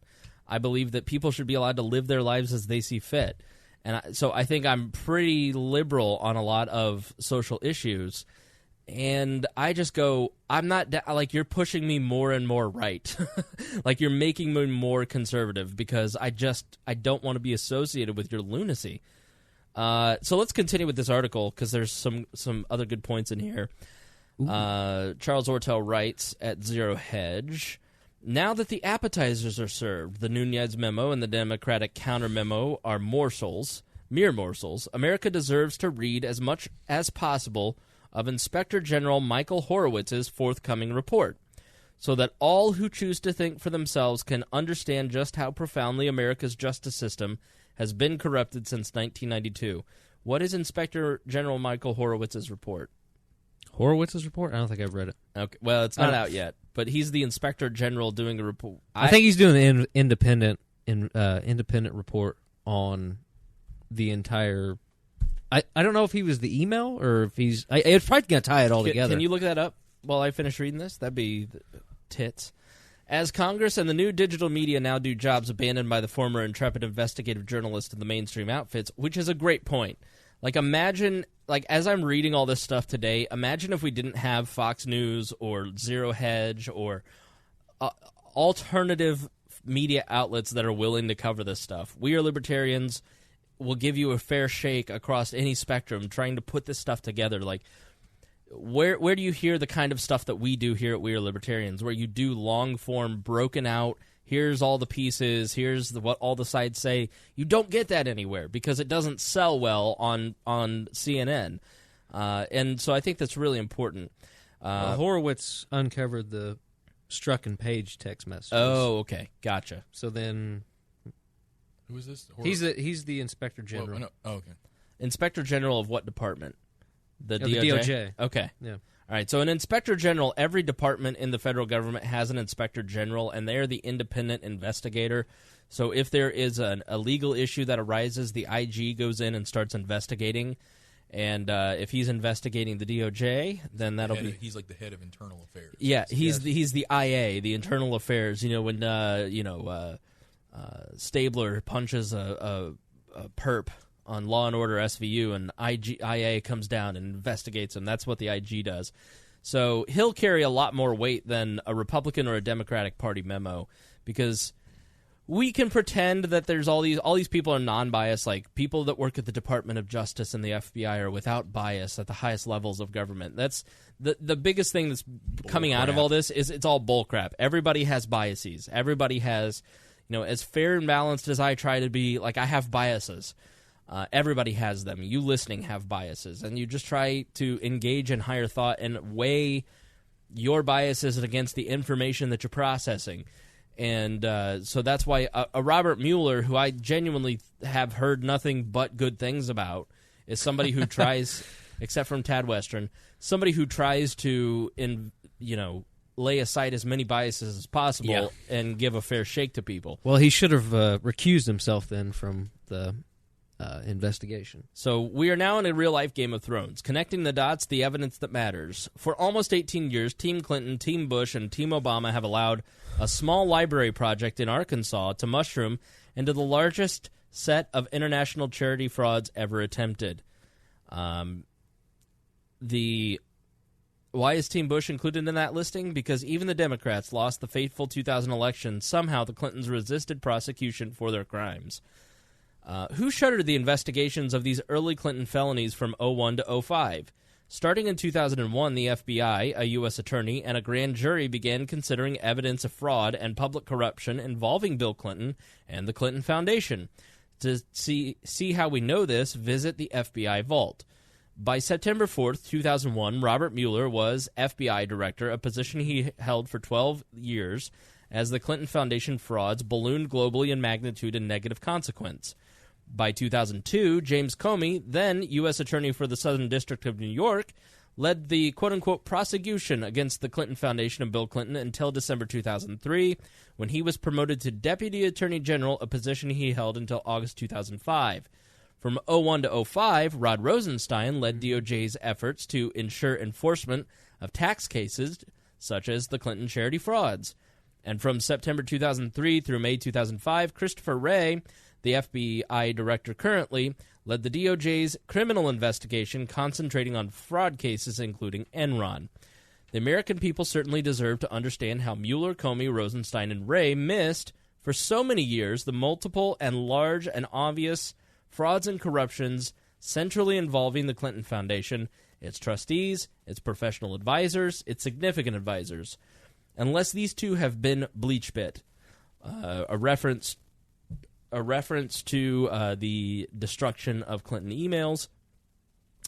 She wiped it with a cloth, remember? Right. Unless these two have been bleach bit, all of the records of the first botched investigation into the Clinton Foundation need to be aired with we the people. When that happens, America will see how badly the muddy waters in Arkansas filled with low ground along the Potomac River, making it the putrid swamp that desperately needs draining today.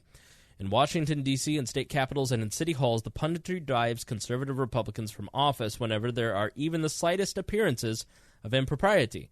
The same conga line of expert ethicist is only too happy to ignore criminal conspiracies perpetrated by Democrats and moderate Republicans. Mueller, Comey, Rosenstein, and Wray need to start answering pointed questions under oath. When they do, many heads will roll and the swamp will finally begin to recede. I thought that was an interesting point of view. I've not heard people really say, hey, I didn't even know there was a 2001 to 2005 investigation of the Clinton Foundation. Like, you know, in The Dark Knight where they get the one person in the mob, and because they're associated with all these people, they're able to get all of the mobsters in one trial. This strikes me as like what they're trying to have happen here is they get one guy or one or two people, right, and next thing you know, you have like 300 people standing in a courtroom, and they're asking for a plea of whether or not you're guilty or innocent of corruption charges. Yeah, and maybe that's the wrong approach. Maybe small pieces, but who knows?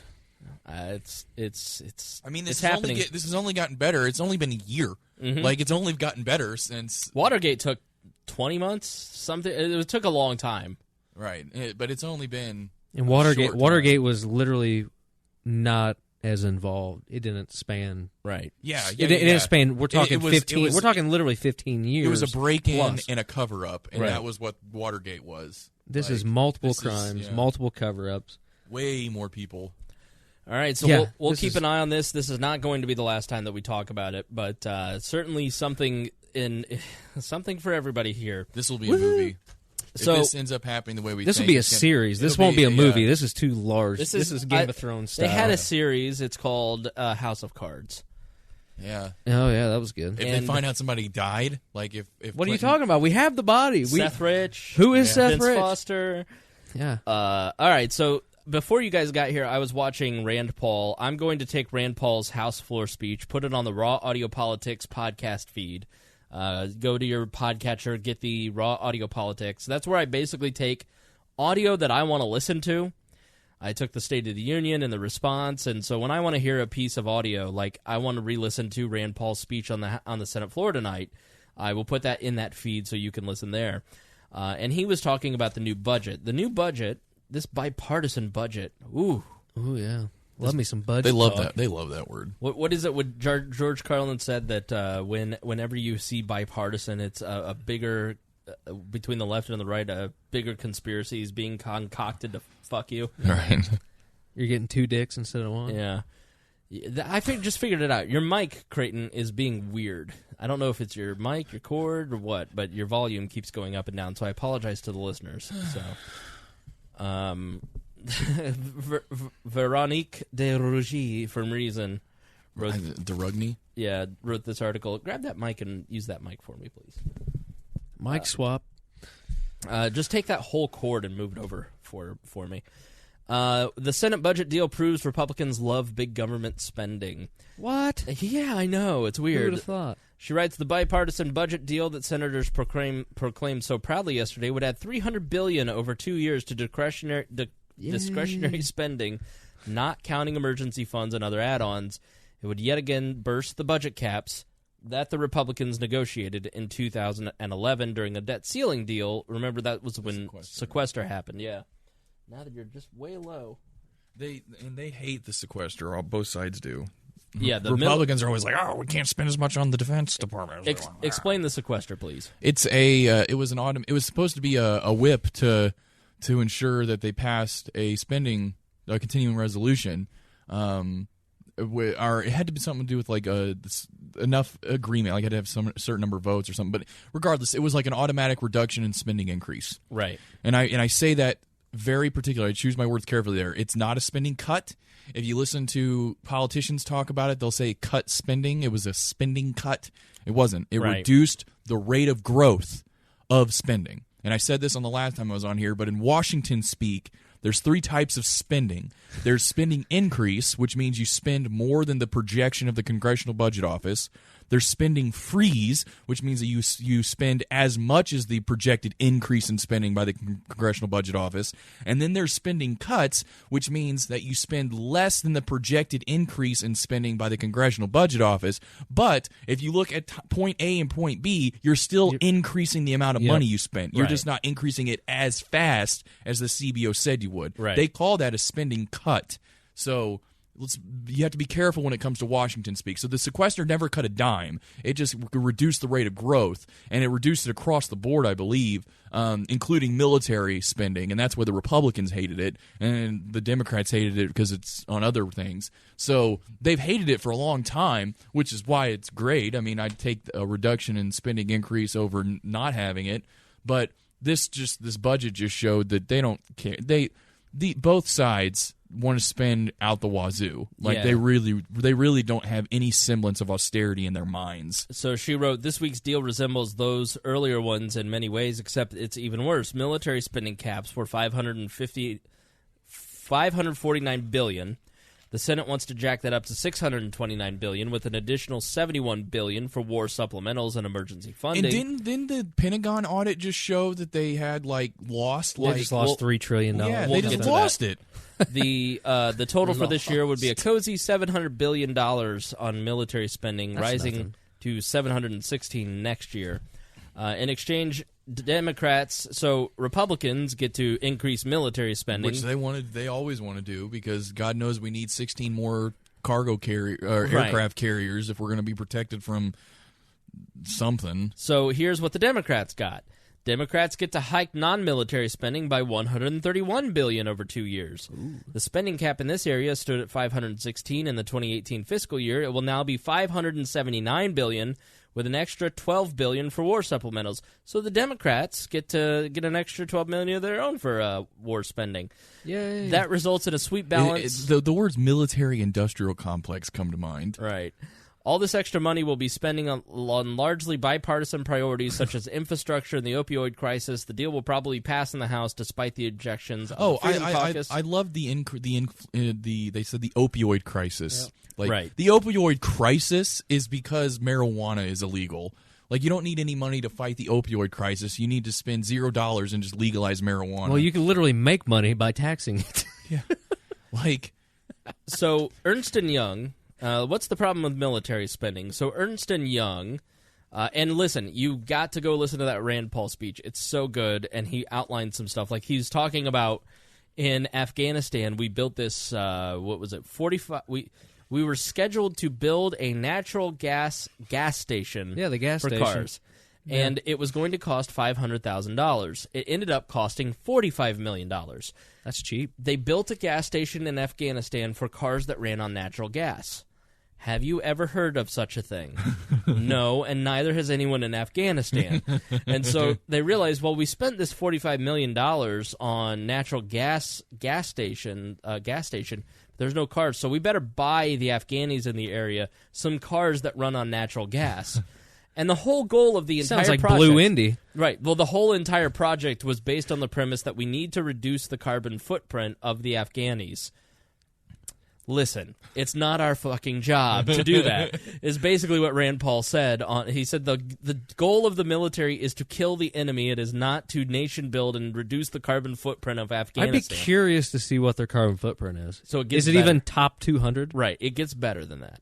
Well, camel farts have a...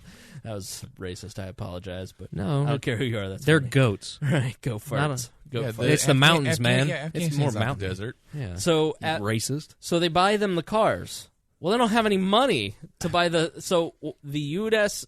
military, the federal government, paid for credit cards, and we pay the balance for their gas. What if they run a You are buying interest? You are buying gas. Wouldn't it be nice if the government gave you a credit card so you could buy your gas? I spent $40 last night, so... Well, you're a sucker.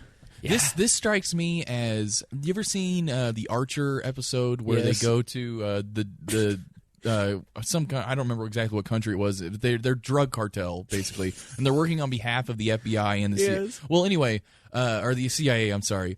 And it ends up that they have an argument at the end of the episode. Why did you do this? Why did you do this? Like, well, we need to spend all of our money that we were budgeted. Like, why? It's like, well, if we don't spend it all, then we won't get an increase for next Yep. year. Yeah. And like, that's exactly what's going on. Like, there's like, well, we got $45 million. What are we going to do with it? I don't know. Just buy some natural gas cars. Right. That's exactly right, but that's probably what happened. So they're doing a test case for the full audit of the Pentagon's $700 billion annual budget.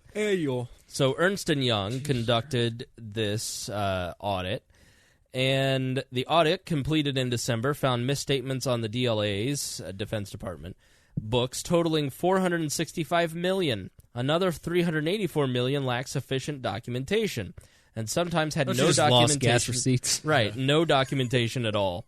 And Pentagon doesn't even get a full audit, right? So whatever they audited the Pentagon, which it isn't like a full-fledged audit. They It's have, just they have a like- black budget. No, they Yeah. claim that they're too big to audit. Right, yeah. So it's like the Fed, where the Fed gets audited. They don't actually get everything audited. They're just the stuff that they want to tell us about. So Politico got a hold of this on Monday, and it shows the Pentagon's Defense Logistics Agency described it as the military's Walmart because it is responsible for processing supplies and equipment, lacks a paper trail for millions of dollars of spending, making it impossible for auditors to determine how funds were used. Across the board, its financial management is so weak that its leaders and oversight bodies have no reliable way to track the huge sums it is responsible for. And we just gave them like an extra, $300 million or something was their Right. increase? Yep. Well, you've got to, it's hard to keep track of money when you've got it by cash by the pallet load and you fly it over to Iran and you just drop it on people. Have you guys seen War Dogs? Oh yeah, The movie War Yeah. Dogs with Jonah Hill. Yeah, watch that movie and try not to be pissed off because it's a true story. It's these two high school friends start ripping off the federal government and end up in They become arms dealers. Yeah, it's a great movie. Yeah, this strikes me as, why did we need all this extra money? Well, one, it looks good for a congressman to go back to his district and say, look at all this, I support the troops, blah, blah, blah, blah, blah. Right. And then you have literally the military-industrial complex. You have people whose business it is to sell guns, tanks, arms, Raytheon, Boeing. jets, fighter jets that will never see a single flight. That's their job, so Right. they need to make sure demand stays up. So they lobby Congress to give them money to build these things that, just for the sake of their business. In 10 years, we'll sell them for right. $1 million. What was the Israelis. fighter jet that the Pentagon even said they didn't want, but Congress F-35? said we got to build anyway? And Yeah. never going to see a single flight, but they spent like billions of dollars on it anyway. Well, until now, Devin Nunes's only achievement in the House, the only thing that he's really been fighting for is to keep a military base open in his district, I think. I mean, they don't want the congressmen don't want to decrease military spending because it's bad for their districts. Like here in my district, we have the accounting department, DFAS, the second largest military building outside of the Pentagon, although I think they just built a bigger one. And basically, this is in Lawrence, Indiana, where all of the accounting for the military is done. And, so you think Andre Carson's going to want to limit spending on how many people? And, the last girl I dated her sister worked there. She said she just plays solitaire all day. They have nothing to do there. They have probably 30% more employees than they really need. I mean, this and the thing is what's so infuriating about this is whenever you even bring this up amongst anyone on any Republican, it's all about safety, security, fighting terrorism. Right. It's like we need to make sure our troops have all they need and support freedom and fight for freedom. And it's like you either have to pay barely any attention, you have to just have such a cognitive dissonance that you're literally just parroting whatever press release you read today. Right. But that's not what happens with all of this money. The Pentagon, the majority of it's wastes so much money. Like, it wastes so much money. And you're not decreasing our ability to protect this country if you take a hard look at the finances and realize they're spending $4,000 on a screwdriver. Like, unless all of this is just bloated, not like in Independence Day, like, you didn't really think they spent $400 on a hammer and $7,000 on a toilet seat, did you? Because they was supposed to be hidden money to go into Area 51. Right. Like, unless that's literally what's happening. They're saying we're spending all this money on all this junk, and they actually have hidden bases all over the place that they're wasting all the money on. But, like, that... There's so much waste in the Pentagon that needs to be gotten rid of, and they can't do it because the minute they touch it, the minute they even reduce the rate of spending growth, they're looked at as anti-soldier, anti-freedom, anti-military, anti-everything.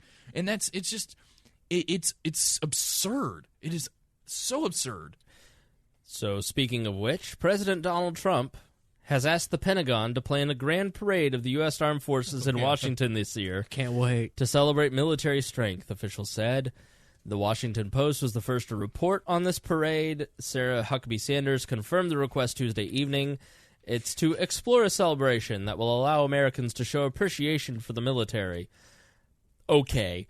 Muscular military parades are common in authoritarian countries like China and North Korea, and are not quintessentially American. That's not fair, though, because we've done those plenty of times in America. Even Clinton did a couple. Well, what we have done is parades celebrating military victories. Like, the last military parade was after Desert Storm. Why? Because Hillary's going to prison. Here's our throw a parade for Hillary. Well, maybe we can lock her up. She is the Trotsky. Yep. Maybe we can put her in a cage. Like, she can be the centerpiece. We'll put her in a cage on one of the trucks, and so everybody can throw fruit. Yeah, it'll be at like her. the anti-Pope mobile. Right. So the idea of the American military rolling through civilian streets is just fundamentally un-American. Yes, there have been military parades, but they've been parades in celebration of the war. One of the oldest laws on the books is called the Posse Comitatus, and it prevents the military from being used inside the borders. It's supposed to, but like, that's how old the tradition is of not parading the military around in your home is. It's pretty old. It goes back to the idea of Donald Trump's version of American exceptionalism. We are great because we are the richest country in the earth. We have we have the biggest military, and we have white culture.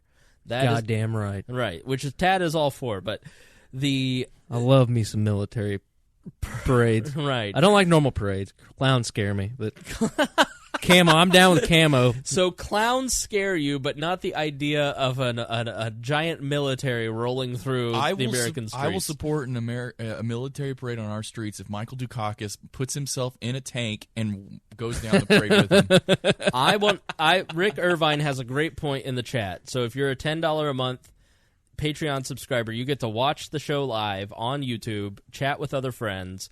And Rick says we need militia parades. I agree. We need the 3% to walk right behind the U.S. military. Well, that would just be the National Guard nowadays. It's what they say. No, we don't want that militia. I want the get-her-dones in the pickup trucks paroling the border to drive up. Because they're all assholes. You hate too. freedom. So on to our next story. You realize how many ass-hurt liberals will be, though? Like how I love it just because so many people are getting pissed off. Like, oh my God, he's turning us into North Korea. I'm a little burnout on the do everything to tee off the left. Oh no, like that's a little stale for me now. It's like, all right, let's grow up and actually, can we get govern. to the business of governing? Yeah. I'm so with you. No, yeah, like there's too many Jimmys to be wrestled. I just the outrage is too much. I can't take them anymore. All right, so as I'm on Zero Hedge, I see this this article. Inflation alert, the velocity of money has finally bottomed. I'm a regular Glenn Beck listener, and he always talks about the velocity of money. How's your brain he tumor? Talks about it all the time. My brain tumor's great.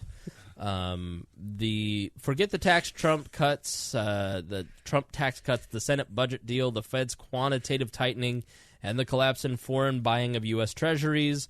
After years of dormancy, the biggest catalyst for a sharp inflationary spike has finally emerged. It is none of the above, the velocity of money, which, long story short, is the speed with which money moves around. Right? Yeah, so if I put on my econ nerd hat real quick. Yeah, basically I want you to explain what's going on with the stock market. Well, I'm not a stock investor, so I couldn't tell you 100% on that. But I will say, as far as the velocity of money, this is an old term that goes back. I don't remember exactly who invented the equation. It's probably like Irving Fisher or something. But which is MV equals PG. Right. PQ. So the equation is that the GDP is inversely related to, or no, directly related to, basically MV equals PY, where M is the measure of the money supply, V is the velocity of the money, which we're going to talk about in a second, and then the nominal GDP would be written as the price level times, which is P, times the real GDP, which is Y. So basically... So here's what they say. Okay, this implies that the unprecedented monetary base increase driven by the Fed's large money injections. Hang on. Let me explain the underlying economics of why they care at all first. So this equation, MV equals PY, implies that if you increase the money supply, then you also increase GDP. Because if M goes up, let's say V doesn't change. V is the velocity of money. Let's say M goes up, the supply of money goes up, then that increase has to equal P times Y, where Y is the real GDP and P is the price level. So they say if we increase the money supply, we can also increase the GDP, which is technically true because the GDP is measured in dollars. And if V is constant or goes down, then you won't see. So basically what they want to do is they want to have the GDP go up while the price of while the value of while the price level doesn't go up. And that's the reason that's basically what the Fed tries to do every day. They try and increase the supply of money and not increase prices, which they count as inflation. So for the Austrian economics nerds that listen, you'll probably argue with me, inflation, that's not the price of money, or that's not the price level. That's the number of dollars in circulation. And I do agree. That's what inflation technically is. The only way to get a general increase in prices is through increasing the money supply. Any other kind of price increase is just a result of supply and demand in one form or another, and which is healthy and fine. But the problem is that the way they measure inflation in the United States is through whether or not a aggregate of various goods and services, their average price level of those went up or not. They have a bunch of different ways of measuring it, but that's more or less what it is. So they take a bunch of things, they put them in a basket, they say, what is the average price? And if the average price between point A and time A and time B goes up, then they say that we had some inflation. And if it goes down, we had some deflation. The problem with using that approach, though, is that it implies sort of like a stability from time A to time B of underlying supply and demand.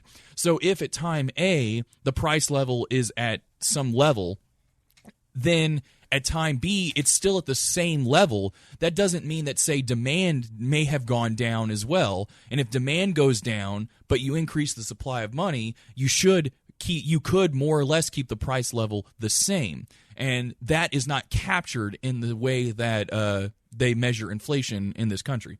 So that's all an underlying economics thing. So the velocity of money is this idea that which makes sense if you think about it in a big level, is that, let's say the Fed prints up $1 billion and they give $1 billion to a bank in New York and say, all right, loan this out. Until they actually use that money, the price level in the economy doesn't know that money has gone out and done anything yet. So if increase in the supply of money is what causes prices to go up, that supply of money, that there's implied in there that the money's actually being spent, that it's not just sitting in a mattress somewhere not being used. So the velocity of money was an attempt to measure how fast that money is changing hands. So a hardcore Austrian would argue with you that the velocity of money is not real. It's not a real thing. And that's true, but what they're trying to capture using a mathematical equation is this idea that if money disperses, think of it as like money hits let's say you put some food dye in one end of the pool. If the water's really cold, then the food dye isn't going to spread and color the whole pool red or whatever color it was. It's going to take a longer amount of time for that coloring to go throughout the entire pool. Whereas if it's hotter, it's going to move faster. And the idea is that money enters at one point in the economy and then it disperses out. It can disperse at a speed, quote, but that's what the velocity of money is trying to reflect. But because of that equation that I mentioned earlier, if the velocity of money is going down, which they actually measure it using that equation, there's not like the only way they measure it is by solving for v. They have all the numbers for the other equation, so they just solve for v, and that's how they measure the velocity of money. But if the velocity of money is going down while the increase in money supply is going up, then inflation should not, as far as they measure it as a general increase in prices, shouldn't show up, because there's offsetting factors. So you shouldn't see an inflation. And that's more or less what's happened since 2008, is that there hasn't been any of this giant inflation that people that a lot of bears have warned about, and a lot of libertarian people they've argued that there should be this so much inflation because all of this. But like Peter Schiff was warning again today that it's all going to hell. It's all about to collapse. Blah, and blah, he's right eventually, because he knows the fundamentals, but he's never good on timing. No. Although he was good on the mortgage-backed security stuff. But The problem is if the velocity of money is going down, money supply is going up, inflation shouldn't show up. But if velocity of money ever bottoms out, ever goes flat, or if it ever starts to increase, then all of that money, that inflation should rear its head. And that's what this article is talking about, is that if the velocity of money is bottomed out, which doesn't, from the graph they gave me, I think that's a little.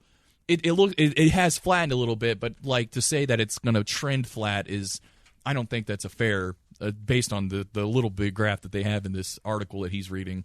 I don't think that's fair. But nevertheless, if the velocity of money does teeter out, then that just basically means that people aren't slowing down how fast they're spending money, and that just means it's just saying that the money is going to be spent a little bit quicker than it had been, and you're going to see inflation because the Fed is still increasing money. That's really all it can do, is increase money. So that's what a lot of investors in the stock market have been worried, that because bond rates are starting to go up, government bonds, that's another indicator that maybe there might be some inflation on the horizon, because if the bond rates start to go up, then it's just, you have to take course economics and investing and stuff. But more or less, a lot of investors are worried because 10-year bond yields have gone up. I think it was like the top was 2.88%, which has been the highest in some amount of time.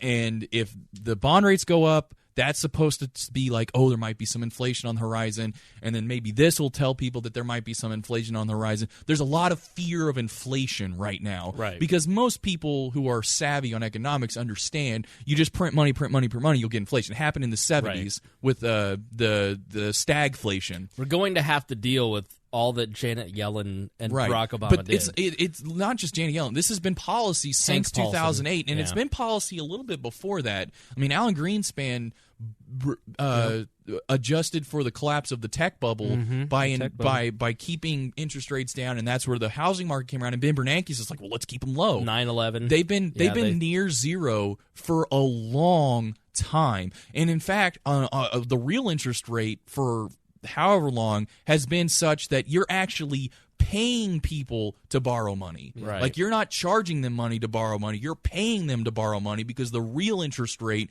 is actually negative, and that's insane. And like, you can only do that for so long. Eventually, I mean, it makes the stock market look nice. It makes GDP numbers look nice, and it does spur people to invest in projects, take risks, invest in stuff because it's cheap. It doesn't cost any money to go borrow any money, and so you get all of this job growth and stuff.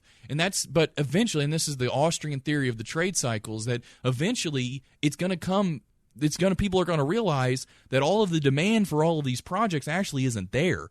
And until they realize that, you're going to have great growth, but eventually it has to collapse eventually. And that's the Austrian theory of the trade cycle. You reduce interest rates, you print money, it malinvests capital. Capital goes into directions that it shouldn't go because there's not actually any supply and demand for those goods or services. And then when they finally figure it out, all this stuff's been built already, and you have this gigantic tank.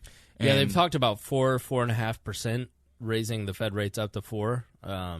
Yeah, and there's also the day that it started to tank is the first day of the new Fed chair, and there's a historical precedent for the day a Fed chair takes over, the markets start to test them. And then you also had, basically the Republicans saying, we're not going to do austerity in any way, shape, or form. We're done with all that noise. Yeah, I don't think that this stock market dip that happened today, that's been happening, I don't think it's the first. I could be wrong, but I don't think it's the first dip of a gigantic recession. Yeah, I don't think it is. I think we still have a while to go before you start to have this is just a correction. Right, correction is just 10% off only the highest gains of the points. So if you take if you look at all the stock market closings in the last year, and then you take the highest point, which I think was 26,000. And you say, what is 10% below that? If you hit that 10% mark below, you're considered in correction territory. Right. But recession territory is two or three quarters back to back of negative GDP growth, and then you're in a recession. So I don't think that's going to happen. In fact, there's a lot of evidence to show that GDPs should be really high, or not really high, but it should go up because there's been a lot of job creation and stuff. Now, GDP growth does not mean economic health. No. GDP growth is a way that they measure the strength of the economy, but you can get GDP growth by just having the government throw billions of dollars at something and make bridges to nowhere. GDP, China. you have to take all of these measurements with a grain of salt. Now, GDP is the most popular way to show the strength of an economy, and they will. And a lot of talking heads and economists that's all they'll talk about is, GDP growth is strong, it's strong, it's strong. They say the economy's healthy, but unless you have a understanding of fundamentally of what production even is, not just the numbers, but even what production is, you can be tricked by GDP numbers. And like you said with China, China literally builds cities of apartments that are vacant because it makes their GDP look nice. Yeah. Well, yeah, their GDP is based on construction, and so they have all these ghost cities. Go look up the Vice China Ghost City video where they basically go and tour one of them. It's hilarious. But anyway, Tad, where are you putting your money? I've been investing in cryptocurrencies.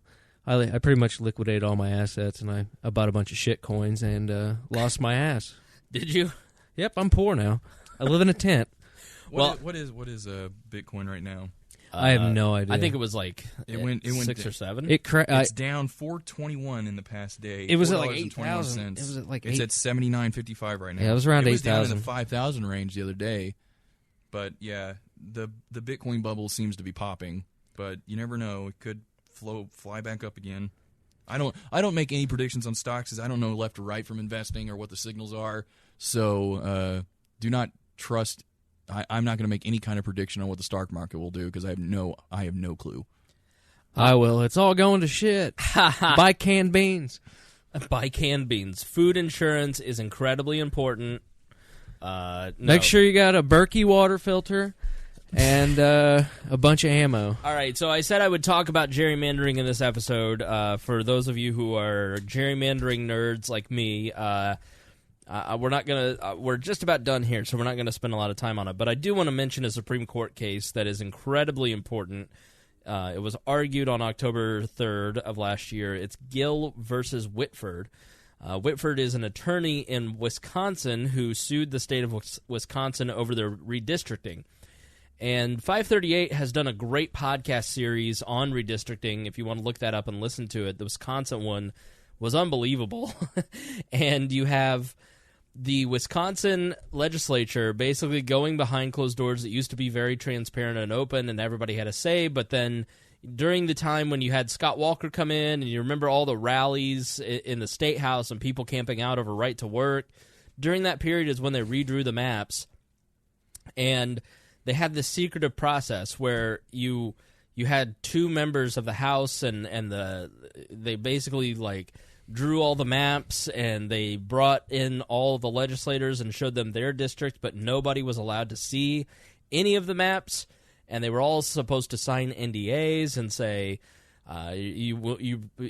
these may not be the official maps. It was just all very secretive and weird. And then they had elections, and Democrats won a majority of the vote, but didn't win a majority of the seats. And gerrymandering, and so there's been several different cases. And the political gerrymandering in a 1986 court case was outlawed. And then it was tested again in 2004.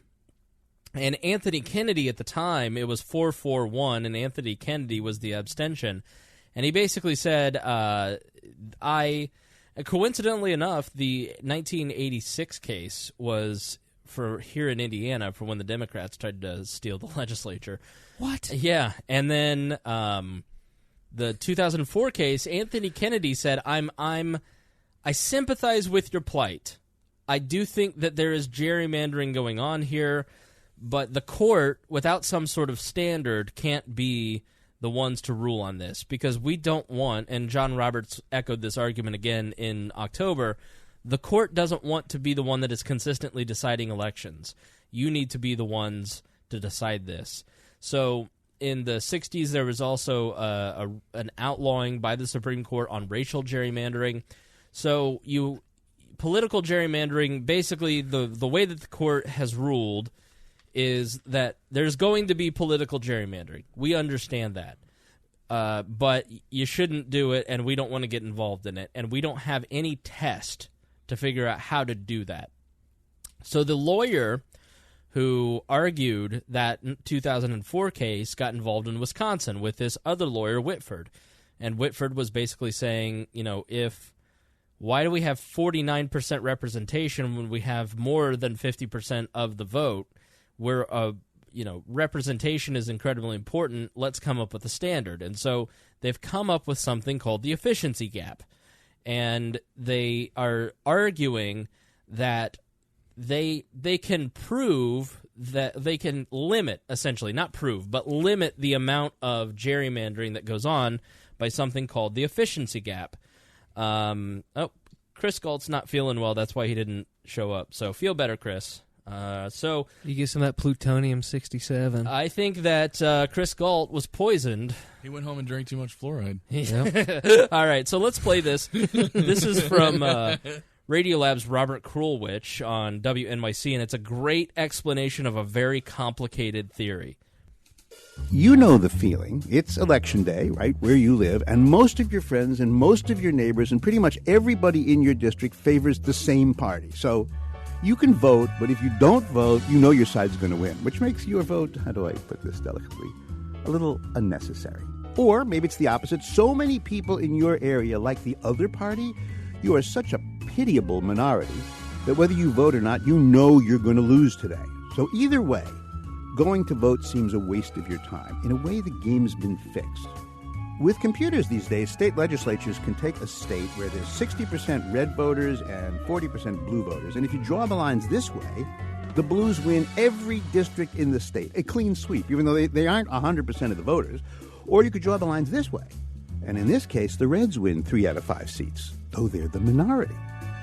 And it'll stay this way for 10 years until the next census. So here's the question. Is this legal? Well, the Supreme Court has signaled it might not be, if there's a clear and neutral way to show that a political party has rigged the game on its own behalf. And when you consider how much political power depends on these lines, the stakes here are enormous. So two professors created a simple formula, a mathematical way to say the game has been rigged. Basically, they ask how many voters in this state could say, yesterday my vote didn't matter? Or putting it another way, how many votes does the winner really need to win? A lot of votes, they say, are wasted. Now, what do they mean by wasted? Well, if you get one more vote than the next guy, then you win. If you get two more votes or 10,000 more votes, you don't need them. Those are extra. The professors call them wasted votes. If you vote for a losing candidate, well, you haven't won anything, so in effect, your vote is wasted there.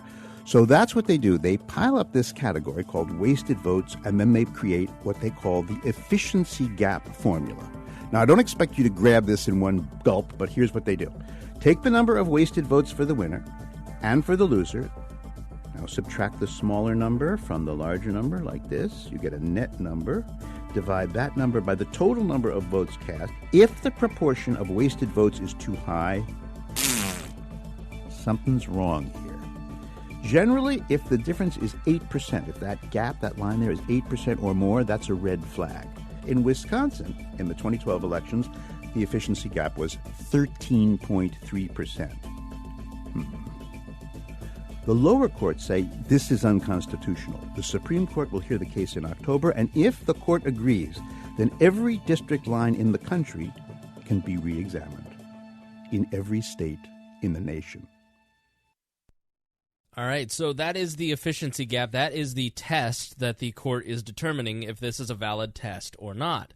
Really, Anthony Kennedy is determining it. Sadly, the strict constitutionalists are not on our side on this. They are on the side of not having the courts get involved in elections at all, and that will likely vote against this test being brought into existence. The liberals on the court all argued that it's an essential right to vote, that you have a right to vote, and there's basically everything that the left is screaming is that there's voter disenfranchisement, which is all bull. I am for voter ID. We have had voter ID for 10 years or more here in Indiana. There's never been anybody that hasn't been able to vote. So it makes common sense that if you go to any place in America, you have to show ID to buy a product. Why wouldn't you show your photo ID when you vote? And county clerks go to extraordinary lengths to make sure that people vote, in my experience. So it's not, but you do have voter disenfranchisement with gerrymandering. You have the a lot of people don't run for the Libertarian Party because they don't think they can win, or they don't vote for Libertarians because they don't think their vote will count, right? Well, that happens with Republicans and Democrats. Here in Indiana, there's a tremendous amount of Republican candidates that will not have any opponent in the upcoming election. In any given election cycle, it's 60% of the state House and state Senate candidates go totally unopposed in the state because nobody wants to run to lose, and people of the opposite parties don't show up to vote because they don't think they can win.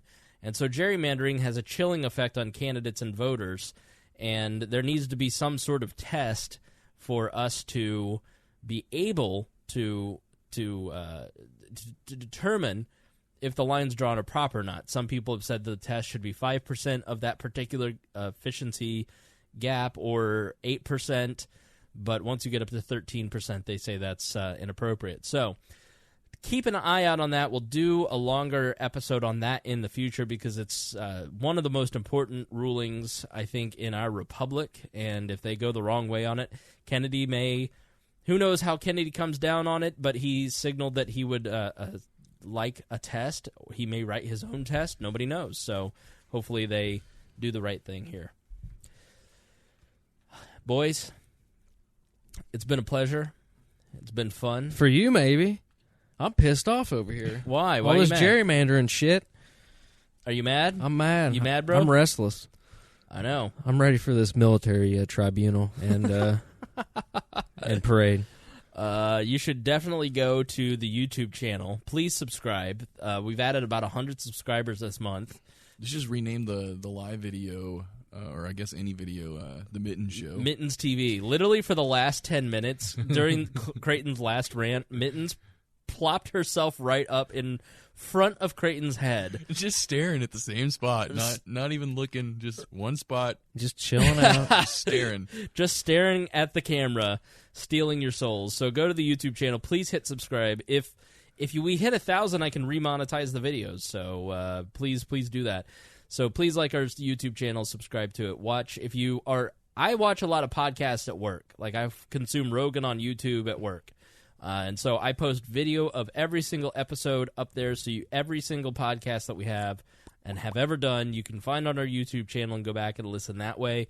We're on SoundCloud, Stitcher, Google Play, Overcast, Downcast, Castro, literally any way that you can listen to a podcast. Pornhub. We are on...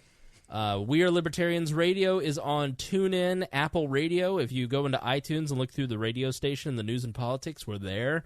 I am about to deploy an Android and an Apple app, so you can listen to We Are Libertarians Radio on an actual mobile app. Who developed that? It is through this company called Radio.co that I use to stream the radio station, and I ran out of storage, so I had to bump it up to $100 a month, and you get a free Android and Apple app. So I just have to come up with the extra $125 to buy the licenses from Apple and Android to buy whatever, So, but I'll probably do that here in the next few days, and so within the next within the next month, I have been officially accepted to Radio Row at Students for Liberty's LibertyCon. Yay! At the beginning of next month, so I will be there. My mom and I are going. So, nice. Wow. Yeah. She's never been to Washington, D.C. Oh, she's not even going to go to the thing. She's not going to LibertyCon. She made that very clear. She was like, was telling her about this. She's like, can I go? I immediately said no. Because my mom and I have never been that close, but we're getting closer as we kind of get older and as the family gets back together. She said, "Aw," and she's like, "I've always wanted to see the Smithsonian. I've sent you kids so many times." I was like, "All right, you're gonna pay for the hotel." How long is it? It's just Friday to Friday to Sunday. Sunday, yeah. So that's plenty of time. So she's gonna go to the Smithsonian, check when is the date for it? It's March 1st, 2nd, and 3rd. That'll be kind of warm. Yep. Kind of warm. So that'll be fun. I am also going to go to the Libertarian National Convention. So if you're going to LibertyCon or the LP convention, let's all get together. We'll pick a spot. Let me know if you're going. Shoot me an email at editor@wearelibertarians.com or a Facebook message and say, hey, I'm going too. Tweet at us. Whatever. Let me know you're going to be there, and then we'll set something up and maybe find a spot for the We Are Libertarians listeners to all get together and meet each other. That'll be a lot of fun. Thank you to Brandon Luke, Craig DaCosta, Jason Doolittle, and Christy Avery for being our $100 a month subscribers. You guys are awesome. And everybody that has joined us on Patreon, you guys do so much for us. Like I said, those Android and Apple apps, that's because of you guys. That's the only reason I'm able to do it. You guys are the only reason I'm going to be able to travel to events this year. You're the only reason I'm going to be able to buy materials for that event, so I appreciate all that very much. It takes a decent chunk of money to run this thing, as we've grown over the years, and we are growing 1,000 a month. We are averaging 7,000 per episode, which is huge. Huge. When we started the 2 a week, it was 4,000 a week. Now we're up to 7,000 a week in just 6 months or so. Subscribers? Yeah, downloads per episode. Wow. So tremendous download base. So you guys are great. Yeah. And look at me not preparing for anything. No, you never prepare for a thing. Still works. Listen, if you read consistently, then you're prepared for this. Oh, yeah. You know what I mean? Like, just click the links and read them. You'll be all right. All right. So thank you so much for joining us here on this episode of We're Libertarians. And until next week, we say... Promise to do better next time. Let's just say something like that. No, it's keep them holstered unless you're ready for a shootout. All right. Thanks, guys. Wubba-lubba-dub-dub. Bye.